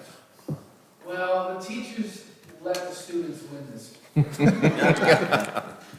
All right. I was very disappointed I didn't get a call. I know I've never taught, but I do play volleyball. Keep that in mind, Mr. Seymour. But assuming that they actually didn't let them win and they just got stomped, I would be happy to help rectify that in the future. Really? Wow. Well, thank you for sharing that. I enjoyed the newsletter and seeing some of what's going on. Okay. Anything else? Thank you, Mr. Martin. Okay, next on the agenda is out-of-state field trips. This is an information action item.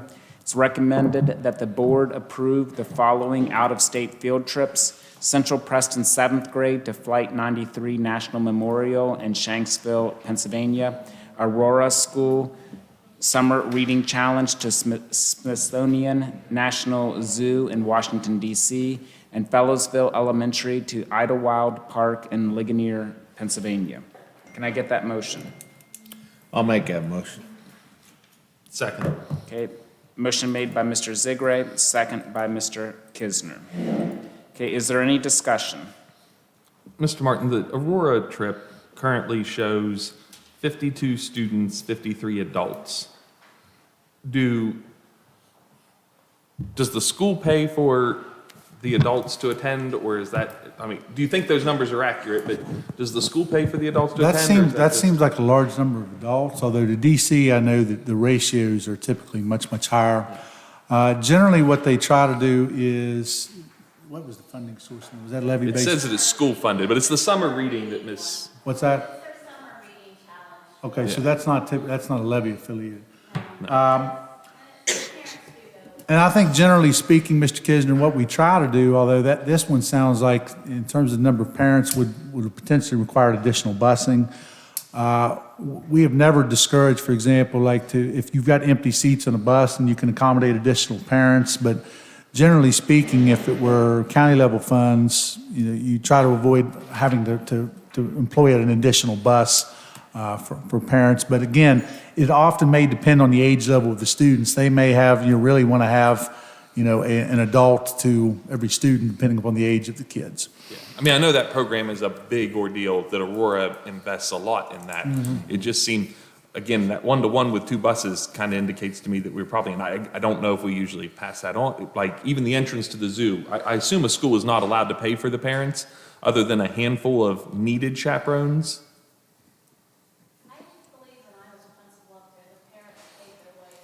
Yeah, I was going to say, I can confer with Mrs. White to the specifics, but I think generally there's surcharge for parent tickets. Yeah. I have no problem approving it if we could just make sure that we are in What's the compliance. date on that though? Because if we need to hold off to get specifics, I certainly understand. Yeah, they're very early because it won't be till the summer program. I would say this, I will, I just want to jump in there real quick. We're approving them to go out of state. We're not approving the funding source. I'm not saying you don't have a valid question, but the No, motion is to I'll certainly get the permission out of state. specifics that's requested, but you're correct, Mr. Tatum. They can only spend for items that have been budgeted and that they have the legal authority, but that's below us. So valid questions, but that needs to be. That's what I was saying was. And I'll get clarity on that from Let's Mrs. White. make sure we've crossed our Ts and dotted our Is on this because that it does seem to be a. Well, the same thing with Here, Fellows,ville pull your mic. With Fellows,ville is this the right form? Because it says for out-of-state trips. I went through today, and I will tell you, I updated the form, honestly, Mr. Hovatter, based upon communications I received by the representatives of their PTO and school administration. I converted the PDF form into a Word document, and I basically updated the form with the information to be accurate as it related to the funding source. What I would say is, I plan to, that's one thing, we have a principals meeting scheduled for Wednesday, and I don't understand exactly. I asked for one of our administrators' login credentials, and I'm not sure why, other than they're just picking the wrong form, but it's very clear. The person I logged in it said the school out of state, and that would be the form that should be utilized in that capacity. So, I plan to review that with all the principals to be sure we don't continue to have this issue where they're selecting the wrong form, because I don't know why that's continually happened, but we'll certainly make it a point of emphasis this week. But is this the correct form then? Probably not, but the form itself has the information pertinent to it in terms of the departure time, the date, all of that. But they're still going out of state to Pennsylvania. Correct. Right. I understand, because I questioned that too. The previous form before it was revised said, do not use this form for out of state. Well, this one doesn't clearly say that it is for out-of-state either. I understand all the information's on there, but. So, okay. Is there any other discussion regarding this motion? Okay, it's been moved and seconded. I call the vote. Voting is open.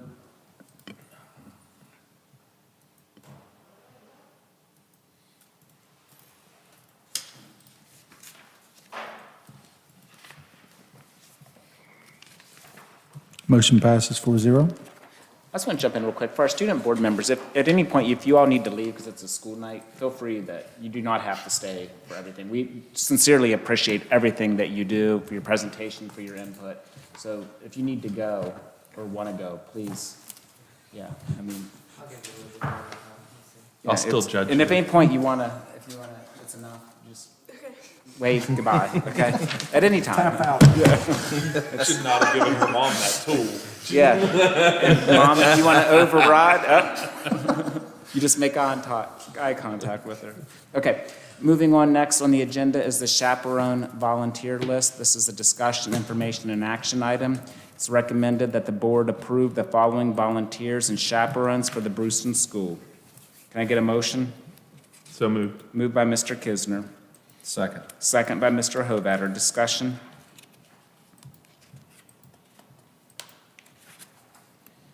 Okay. Not hearing any discussion? Okay, I call the vote. Voting is open.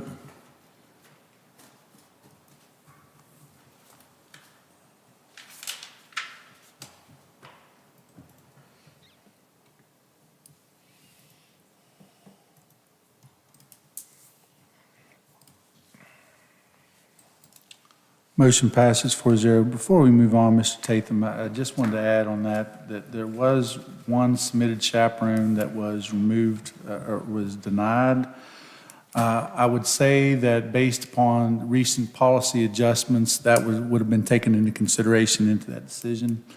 From previous board discussion, there was nothing in the policy, though, that would restrict the denied parent in question to attend the trip on their own. They would not be permitted to ride a bus, but if they, for example, want to supervise their own child and they are not supervising anyone else on said trip, from the discussion we've had previously, am I correct in to say that's the assumption that the board understands that that's how that would take place?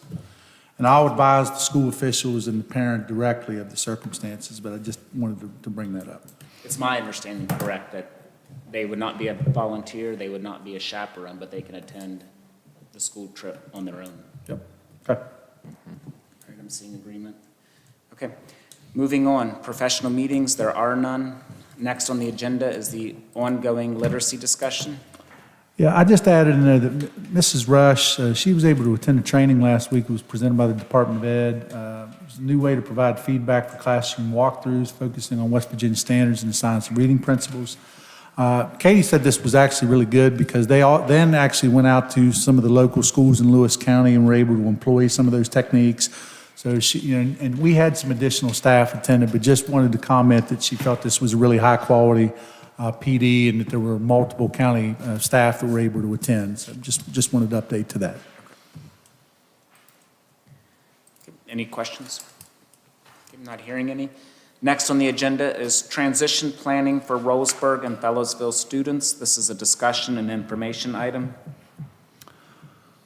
Yeah, Mr. Tatham, just wanted to add, we have already had a meeting with the Rollsburg staff back in late February. We had a meeting with the Fellowsville staff on the 13th. It lists, a lot of the discussion points in terms of coordination with South Preston about a review of available items and materials for potential use at South.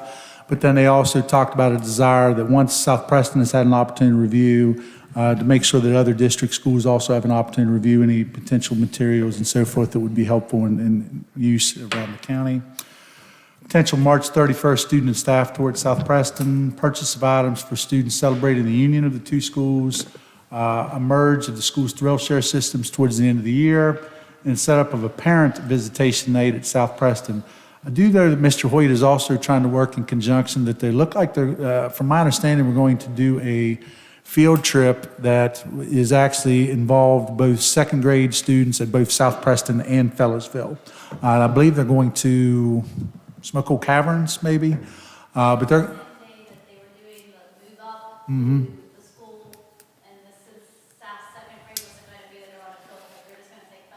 Yeah, and I thought that was a nice step by South to include Fellowsville in that. I think that'll be a great opportunity for some of those kids to meet some of their prospective classmates. So excited about that as well. That's awesome. Yep. Okay, that's all I have on this item, Mr. Tatham. Any questions from board members? Okay. Not hearing any? Next on the agenda is input on proposed 2025-26 school calendar. This item is a discussion information now. Proposed action is planned for the April 14th meeting. Yeah, and Mr. Tatham, the reason for that is I was a little late getting this up on the website for public input, and I felt like I just wanted to make sure we got a long enough period for the public purview.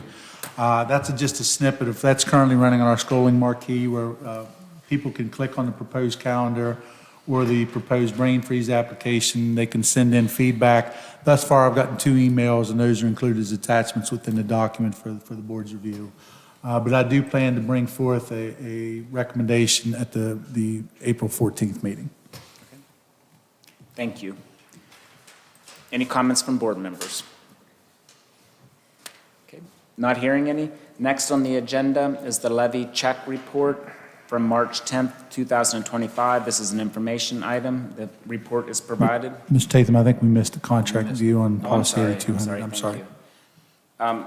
Next on the agenda is the contract review as per policy 8200. This is a discussion and information and action item.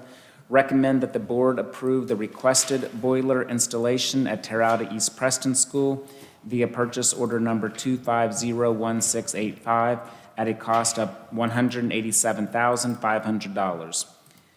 May I get a motion? So moved. Second. Moved by Mr. Kisner, second by Mr. Zigray. Mr. Martin, is there anything you want to say? This is similar, is a project. What we've tried to do is, again, give the board an opportunity to review the proposal. It also has reasoning by the vendor as to, why they feel the work is appropriate. And I'm going to try to do this with major projects of this nature. I mean, is this kind of what you all are looking to see? But What I'd like to see. yeah, I think we can, we get in the habit of asking our vendors to provide rationalization statements. I appreciate, MCOR, we've made that request and they've been very, obviously that's a big project. They should certainly, we want to make sure that there's strong reasoning for the project. But Yes, this is definitely an area of concern, and this is also included in our CEFP plan. I think that's it. Any questions or discussion? Not hearing any, I call the vote. Voting is open.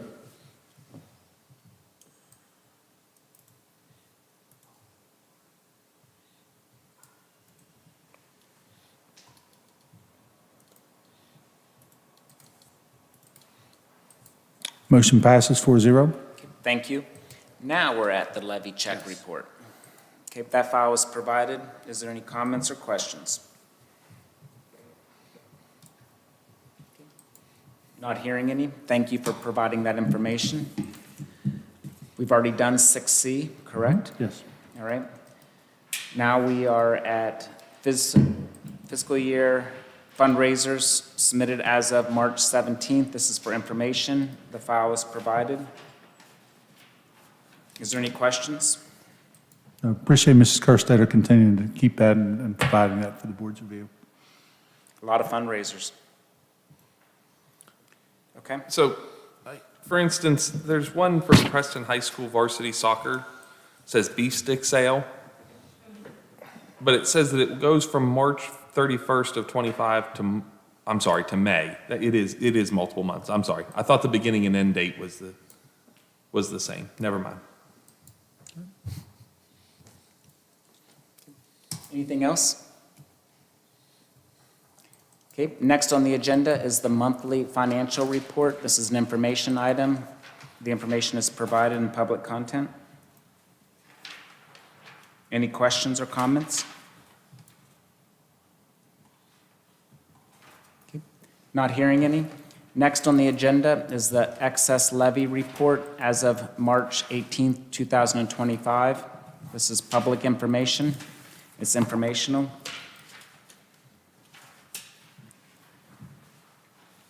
Any comments? Okay. Next on the agenda is budget journal entries 140 through 145. This is an action item. It's recommended that the board approve budget journal entries 140 through 145. And the breakdown is in public content of what the journal entries topics are. Can I get a motion? I'll make that motion. Moved by Mr. Zigre. Second. Was that Mr. Hobatter? Yes. Okay. Any discussion? Not hearing any, I call the vote. Voting is open.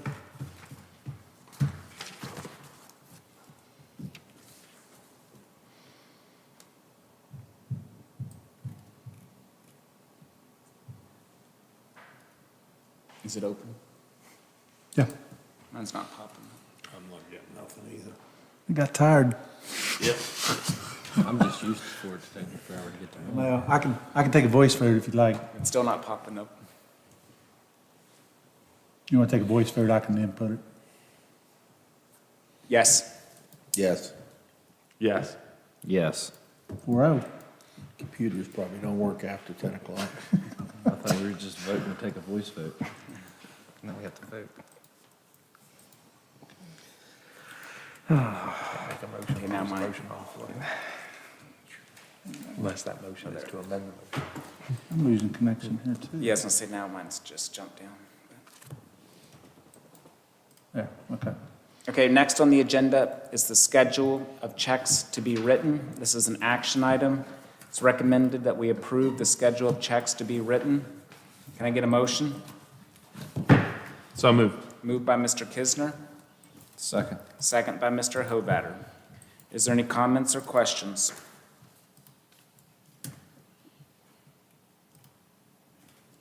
Okay, not hearing any, I call the vote. Voting is open.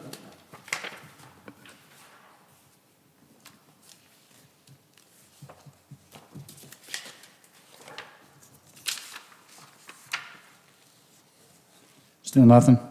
No, it came up. Oh, it did, Mine okay. did. There, I finally got it.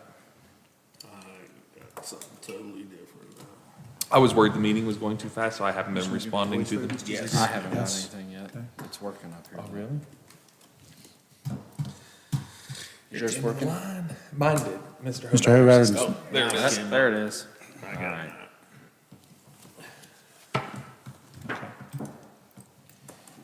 Motion passes 4-0. Okay, thank you.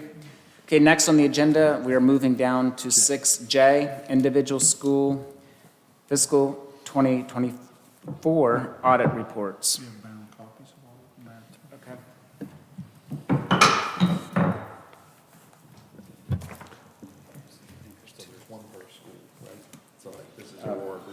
Okay. That's just all of Mr. Tatham. Honestly, I know sometimes Mr. Kisner sits in on the, but whomever would like to see him, but that's copies. for Okay, the so board. there's physical Ms. copies there. Kerstetter, we've retained copies for the schools, and you have a set of copies, correct? Okay. I guess I'll start. First of all, I feel like some of the schools, Ms. Kurtzetter, you could correct me if I'm wrong, but it seems like a lot of the schools have made improvements or not really any issues. I mean, I think 2 schools had some minor things. Yeah, nothing major at any school. Except for my impression, I think Preston High Schools I would not consider acceptable, but that's my opinion. What- Nothing that was concerning, overly concerning. On the school side, right, or in general? Yeah, I mean, there's that, the one that Preston High has, that's not on the school per se. Okay, One, finding through the high school. yeah, so, I mean, we're going to talk about it under the next agenda item, but I was concerned with Preston High Schools with the school support organizations. Yeah, that's not, like, the school's finances were. Yeah, I agree, This is outside of the school finding. right, but we're still responsible for that. The board is To still, a degree, yes. to a degree, but we're responsible. So I think, again, from the school side, everything looked pretty good, and just the same things, just separation of duties, that type of a thing, which is difficult to do, but no issues, which is nice to see, right? And even on the school support organizations, it seemed like all of the schools were pretty much in order, except I think 2 schools had minor issues. Am I correct? Yes. Yeah, I believe so. Yeah. Yeah. But then Preston High School concerns me, so we can talk about that next if we want. Do you guys have any? Mr. Tate, one thing is, I've scheduled a meeting with Ms. Sabatino, who is the primary finance secretary at Preston High School, to get updates as to what information she has from the 3 organizations in question. It's understood. I mean, that has been, I understand your concern, and through our conversation earlier today, this has been a repetitive item at the high school. This needs to be addressed. You know, we'll certainly look to get the, number one, we don't have the documentation currently, so, you know, that needs to be resolved first and foremost. But it is definitely understood that this has been a repeat item for multiple years and that we need to get this corrected. Okay, so anything about all of the audits in general? So the school's bank statement reconciliations did not include the correct investment account balances. Is that just a balance sheet issue?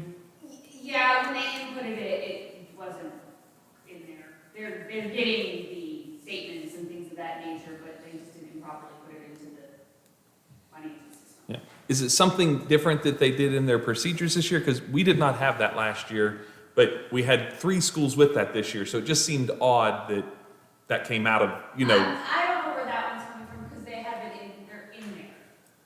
This was a new auditor doing the school audits, so Okay. I haven't had enough time to dive into exactly. I haven't seen him, obviously, since he left, to find out exactly what per se was wrong, to look at, to verify what it was. And board members at this time too, we have not, the principals have not had access to this yet, nor the secretaries. I mean, we just got this.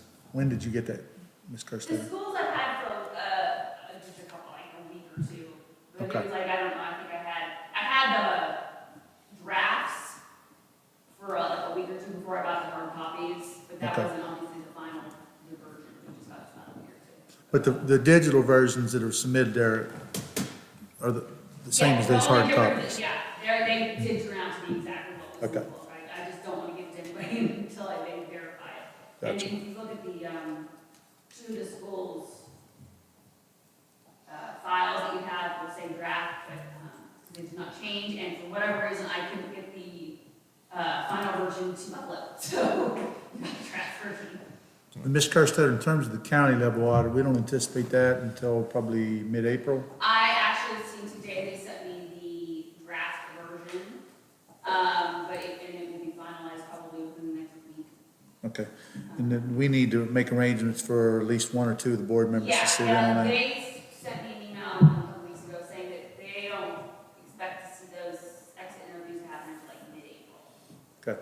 just with the way their schedules are looking. So, Mr. Tatham, that may be something we need to get addressed at an upcoming meeting. Okay.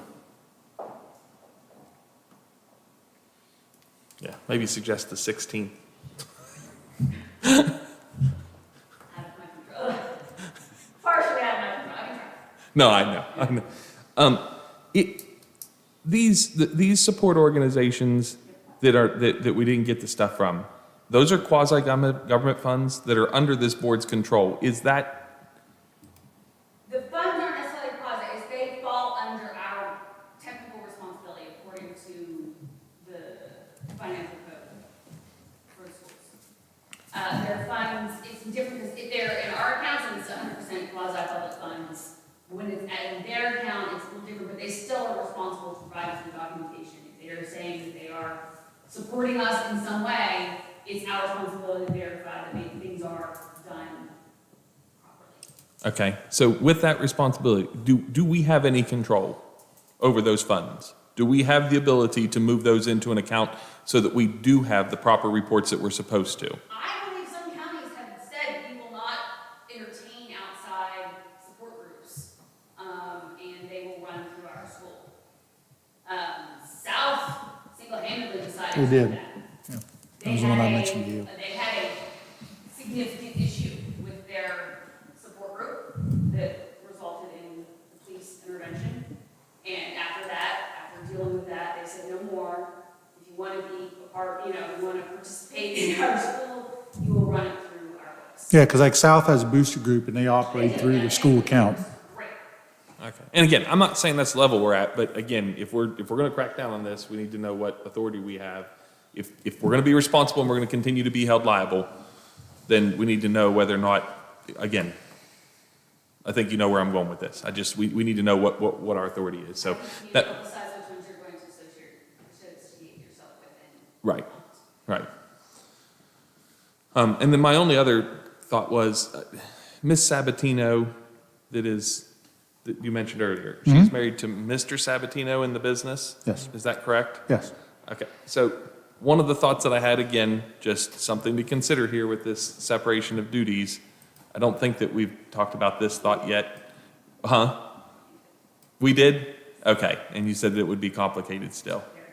Okay, all right. Just, again, my thought was if we had a teacher aide position under Mr. Sabatino, who I was thinking of as the business person, being able to do that through somebody here centralized that would not, it's not a job, but it's part of a hands-on learning experience. So again, just trying to think of, I'm just trying to think of ways that we can get through this. So I understand that there's always logistics and things like that, but continuing to try to come up with a solution that does not financially burden us, because I don't disagree that the general solution that the state would like to see us take, they're not going to fund.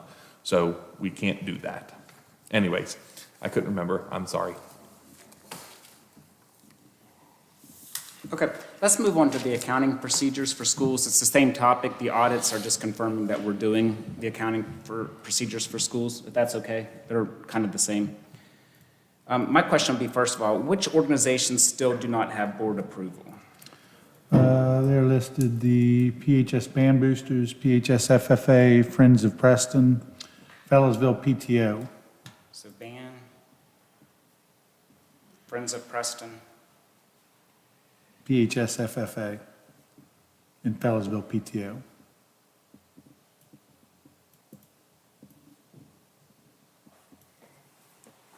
Okay, let's talk real quick about Fellows,ville PTO. I mean, are they going to continue on since that school is? From my understanding, they plan to liquidate all funds by the conclusion of the academic year. Okay, so with that, then, we could push to get them approved, but they're going to, that situation is going to resolve itself. Yes. Right? So I feel like, okay, for the other three, we have Preston High School Band Boosters, Friends of Preston, and Preston High FFA. We have not approved them as a board. Okay, so that's basically all it takes to get approved by a board is you give us a copy of your bylaws and give us a copy of your EIN number, correct? Yeah, the documentation. Documentation from the IRS. Documentation that you're enacted. Okay. Do we have any information on why these three organizations have not supplied this information? One of them keeps saying they've submitted things, but they only have a partial application. They do not have it in full. And one has consistently provided, what would you say, Katrina, resistance to their being required to provide said documentation. Would that be the best way to describe? Resistance.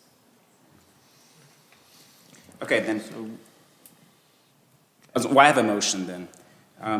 Preston High School Support Organizations, Preston High Band Boosters, Preston High Friends of Preston, and Preston High FFA must submit to the Preston County Board of Education within 15 calendar days their documents of organization as per the Accounting Procedures Manual for the state of West Virginia, specifically Chapter 2.2.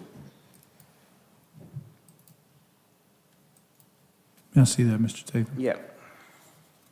So You need a second. disregard the names, but you can actually put it up there. So we've needed a second for Second. discussion. Okay, I made the motion, Mr. Hovatter has seconded. So what I'm getting at is that this is the very first item outside of the introduction of the school accounting procedures manual is if you're going to have an outside organization, the first step is that they have to be approved by the board. The only thing it takes to be approved by the board is provide your organizing documents, your bylaws, and your documentation of it. They're not supposed to be doing anything until that's approved. This law went into effect in 2012.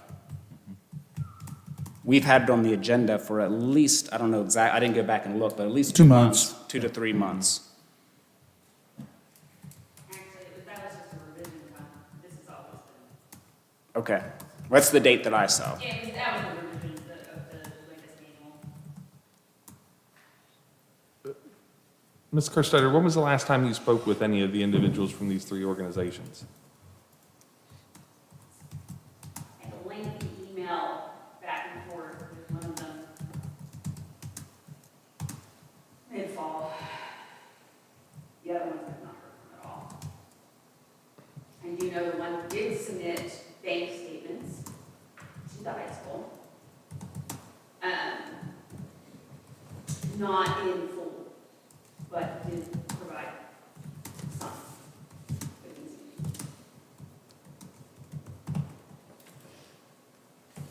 So then one of the three we were in contact with in the fall of '23, but the other two, I'm sorry, the fall of '24. I'm only slightly behind. It's a good thing I don't do anything with numbers in my career. But anyway, so one of the three we had a direct communication with in the fall of '24, but the other two, not necessarily anything direct reminding them recently to do it. Oh, they've been reminded, I haven't had. The school has been in multiple conversations with them as far as I'm aware. I just have not had the. Okay, so you believe Mr. Seymour or his staff Yes. has been in communication Yes. recently with them? Yes. Okay. Thank you. Well, I think 15 days is more than enough time to give them. We've already given them months. Well, yeah, I'm all for enforcing it. I just, the question is when if the ultimatum is not met, what steps are we going to take? Publicly disclosed, they're no longer permitted to solicit on behalf of Preston County Schools. That's about our recourse, I think. I mean, is there anything beyond that, Ms. Kerstetter? No, I think we're willing to say that they're not. If they're fundraising, it's not on our behalf. I mean, ultimately, I appreciate all of these organizations helping our students, and I do not want anyone to think that I don't appreciate that help, nor do I not recognize the sincerity of it and how much good it is serving. We understand that, I think we all do. Yes. But regardless, we are all required to fulfill and comply with the rules of the state. And as board members, we have a specific obligation for that. And I know for myself, my name is mentioned on 2 of those audits because I was board members during that time. And this is the 3rd time I've seen it. And so for me, like, I'm done with it. And so the 15 days is an official notice. I'm assuming that if this motion is passed, that the superintendent will reach out to the organizations letting them know.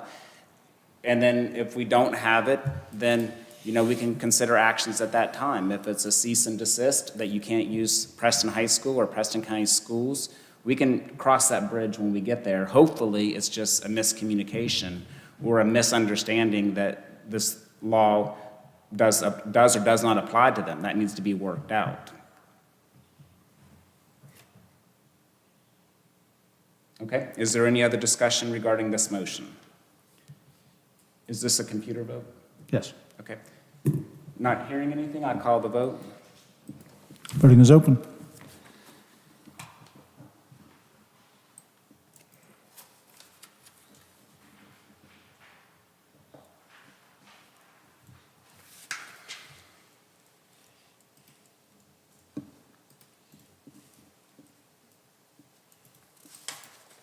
Motion passes 4-0.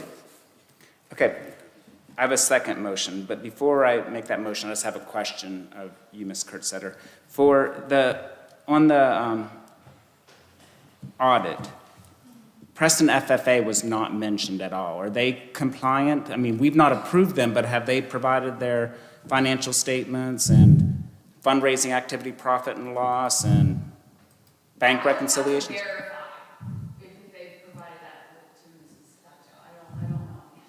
I'm scheduled to meet with Colleen. How does the audit work? How does the audit work? I know that there's under, I think, Appendix K or whatever the last one is, there's a checklist that the auditor uses. Is that just where the auditor sits down and asks you the questions, hey, has Friends of Preston provided this, or do they actually ask to see it? It's school. That's the school. Those audits are completely done within the schools. I am not a part of that. From your knowledge of it, does the auditor actually say, show me the documents, or do they just go off of someone's word that we have it? They don't necessarily go through, they're not auditing those statements, so they're not looking through them necessarily to see what's in them. But yes, they're requesting to see, That the statements exist? here's the statements they have provided you, here, whatever. Yeah, I'm just confused why they would, Whatever they need. I'm confused why they would specifically say that the athletic boosters, band boosters, and Friends of Preston. I don't know if that's an oversight or. Do they know that the FFA exists? I can't verify if they do. I say in some of the audit documentation, they've said we sampled X number of checks. I wonder if they pull a sample of the organizations to see if those are present. There's no way to pull a sample. They would have just requested them, and maybe that one just got.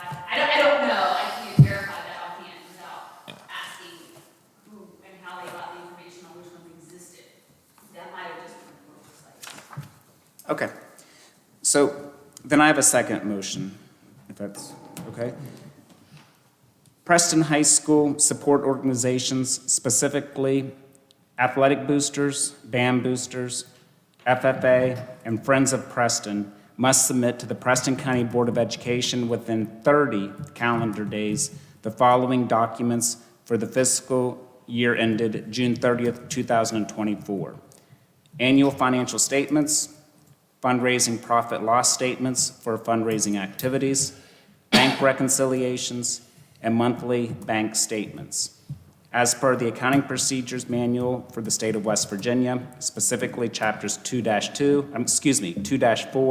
2-9, 2-11, and 2-12. Second. Okay, motion made by me, second by Mr. Kisner. Okay, the reason I made that motion was the state auditor is telling us to do it. You know, I asked Mr. Martin to include the scanned document. You have 3 years' worth of audits where the auditor has identified that this has not been provided for 2024, 2023, and 2022. The full code is provided in the agenda, and most of these items are that you must do this. It also says that I can go to the Preston High School and request this information as a private citizen, not even as a board member. But furthermore, as a board member, we have a specific responsibility to make sure that our business officer is collecting this. It seems like there's intent to collect it, the information, but the organizations aren't providing it. Again, this is required by law. They know that they're doing it. I'm giving them 30 days to provide it. I'm sorry, this motion would give them 30 days to provide it.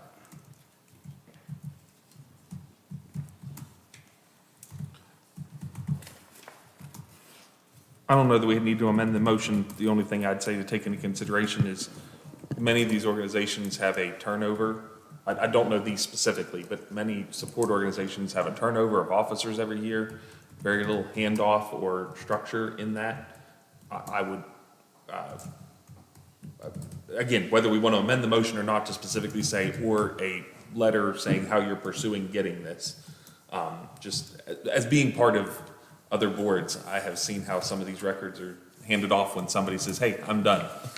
And whether or not a financial statement exists for them or not is in question. But I would hope that they would at least reply with something saying, here's why we're working on it, or how. I mean, if you want to make that motion, by all means, we can.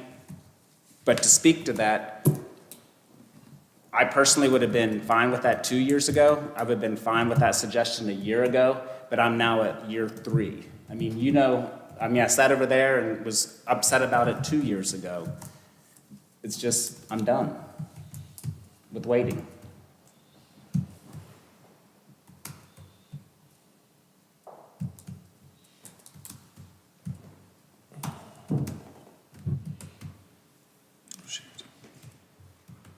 Okay, Mr. Tate. You gonna amend that, or are we gonna leave it the way it is? I mean, again, as of right now,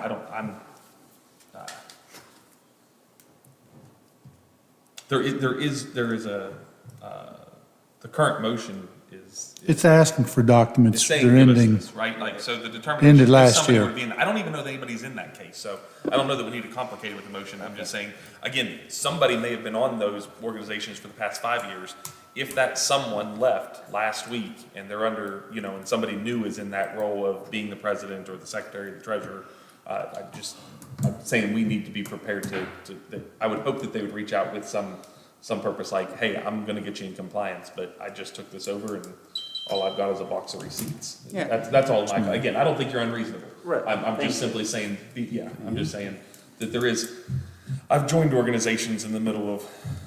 I would say to that, I understand what you're saying, and again, I preface it by saying, I appreciate all the organizations, I understand that they're volunteer, and I appreciate everything, but still, this information is required by law.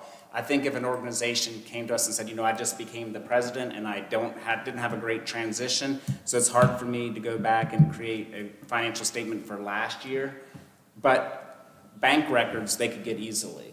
They could get the bank records right from the bank and get that from last year. And if you could make a financial statement from your bank records, if you deposit all of your money in as income, you know what your income's coming from. And if you have 4 fundraisers, one in October, one in March, and one in May, you could almost assume that which one was the beef sticks and which one was a car wash based on when you made your deposits. And if everything's paid by check, which is required by law, you have canceled checks, you know what your expenses are. So it wouldn't be that difficult to backtrack and create a financial statement for it and a profit and loss with it. But if they provide us with the bank statements and say we're working on the rest of it, we need 60 days, that's totally good with me. I mean, that's showing progress, but I'm not going to wait another year. We've waited 3. And I understand it may ruffle feathers, and I apologize in advance for that. Okay, is there any further discussion? Is this a computer vote? Yep, Okay, I call the vote. voting is open.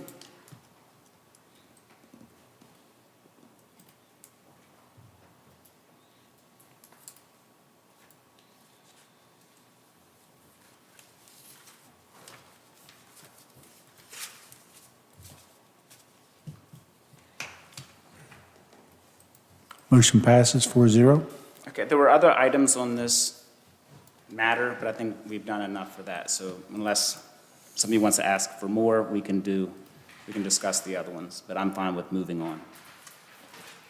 Okay? Next, we have maintenance work order system update.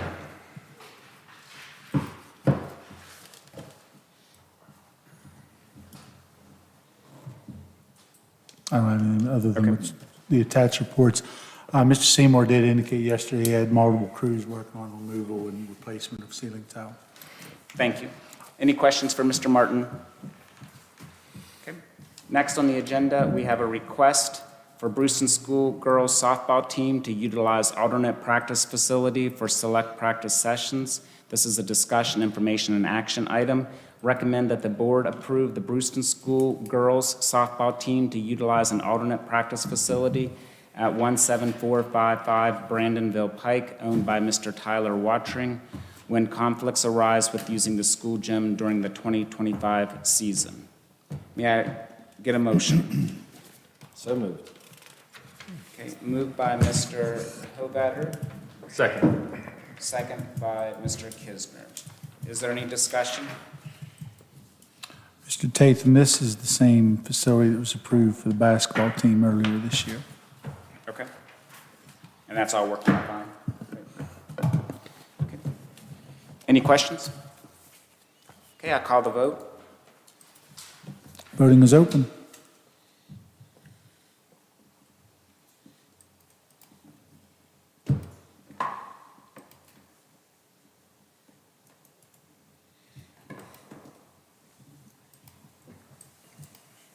Motion passes 4-0. Next on the agenda would be a motion to recess. Yeah, I'm going to recommend the board to, what's the verbiage there we need to use, Mrs. Kerstetter? I need to recess until the April 15th meeting. Yeah, to the 4/15 tax day. And it really is this year. Yeah. Hasn't been for a while. Board members, I would say if that is the day after our regularly scheduled meeting on the 14th, I mean, policy allows if some of you want to call in or participate remotely on that meeting, it's typically usually 5 minutes. So I've just, well, first of all, we have not made the motion yet, so that we will discuss it. Is there anything need to go on the agenda for the next meeting before we recess? Can we ask the Ag Advisory Program to do a presentation? It seems like they have a lot of information here that, I mean, that's up to them if they'd want to or not, but I'd like to hear more about what they have to say. So the next, well,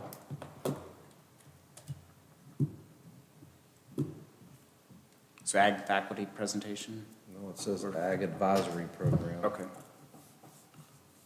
If they're willing to, if they want to. be a CTE committee of community members and then the CTE teachers. Thank you, Mr. Hovatter. Anything else? Okay, so we have a recommended, is that going to update the? Recommend the board to recess until the 4/15/25 meeting. That's what I have in the motion right now. Okay, recess until 4:15. Is anyone making that motion? So moved. Moved by Mr. Hovatter. You're gonna get I'll second it. Come on. Okay, so motion has been made and seconded to recess until 4:15 for discussion. How does that work? We're recessing this meeting to the 14th, but we have a special meeting on Wednesday, which I understand that. Then we have another regularly scheduled meeting on the 14th, and that's okay to do all that? Yeah. Okay. And that's because we're doing you presented the levy rate, but we need to wait until that day by law to actually vote on it. Last year, we were much closer together because we had to wait till after the election to see if the excess levy passed or failed. Like, we did this process like in May last year, as I recall. Yeah, we waited. Yeah. Okay. Just wanted to clarify that we have this one in recess and two other ones in between. Okay, any other discussion? Yeah, I'll call the vote. Voting is open.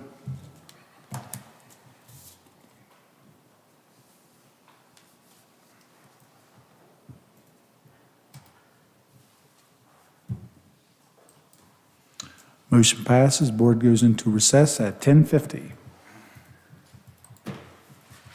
Thank you, everyone. Thank you, Colson.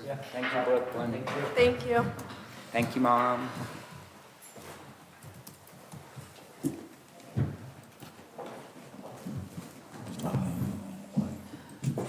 Right there, Jeff.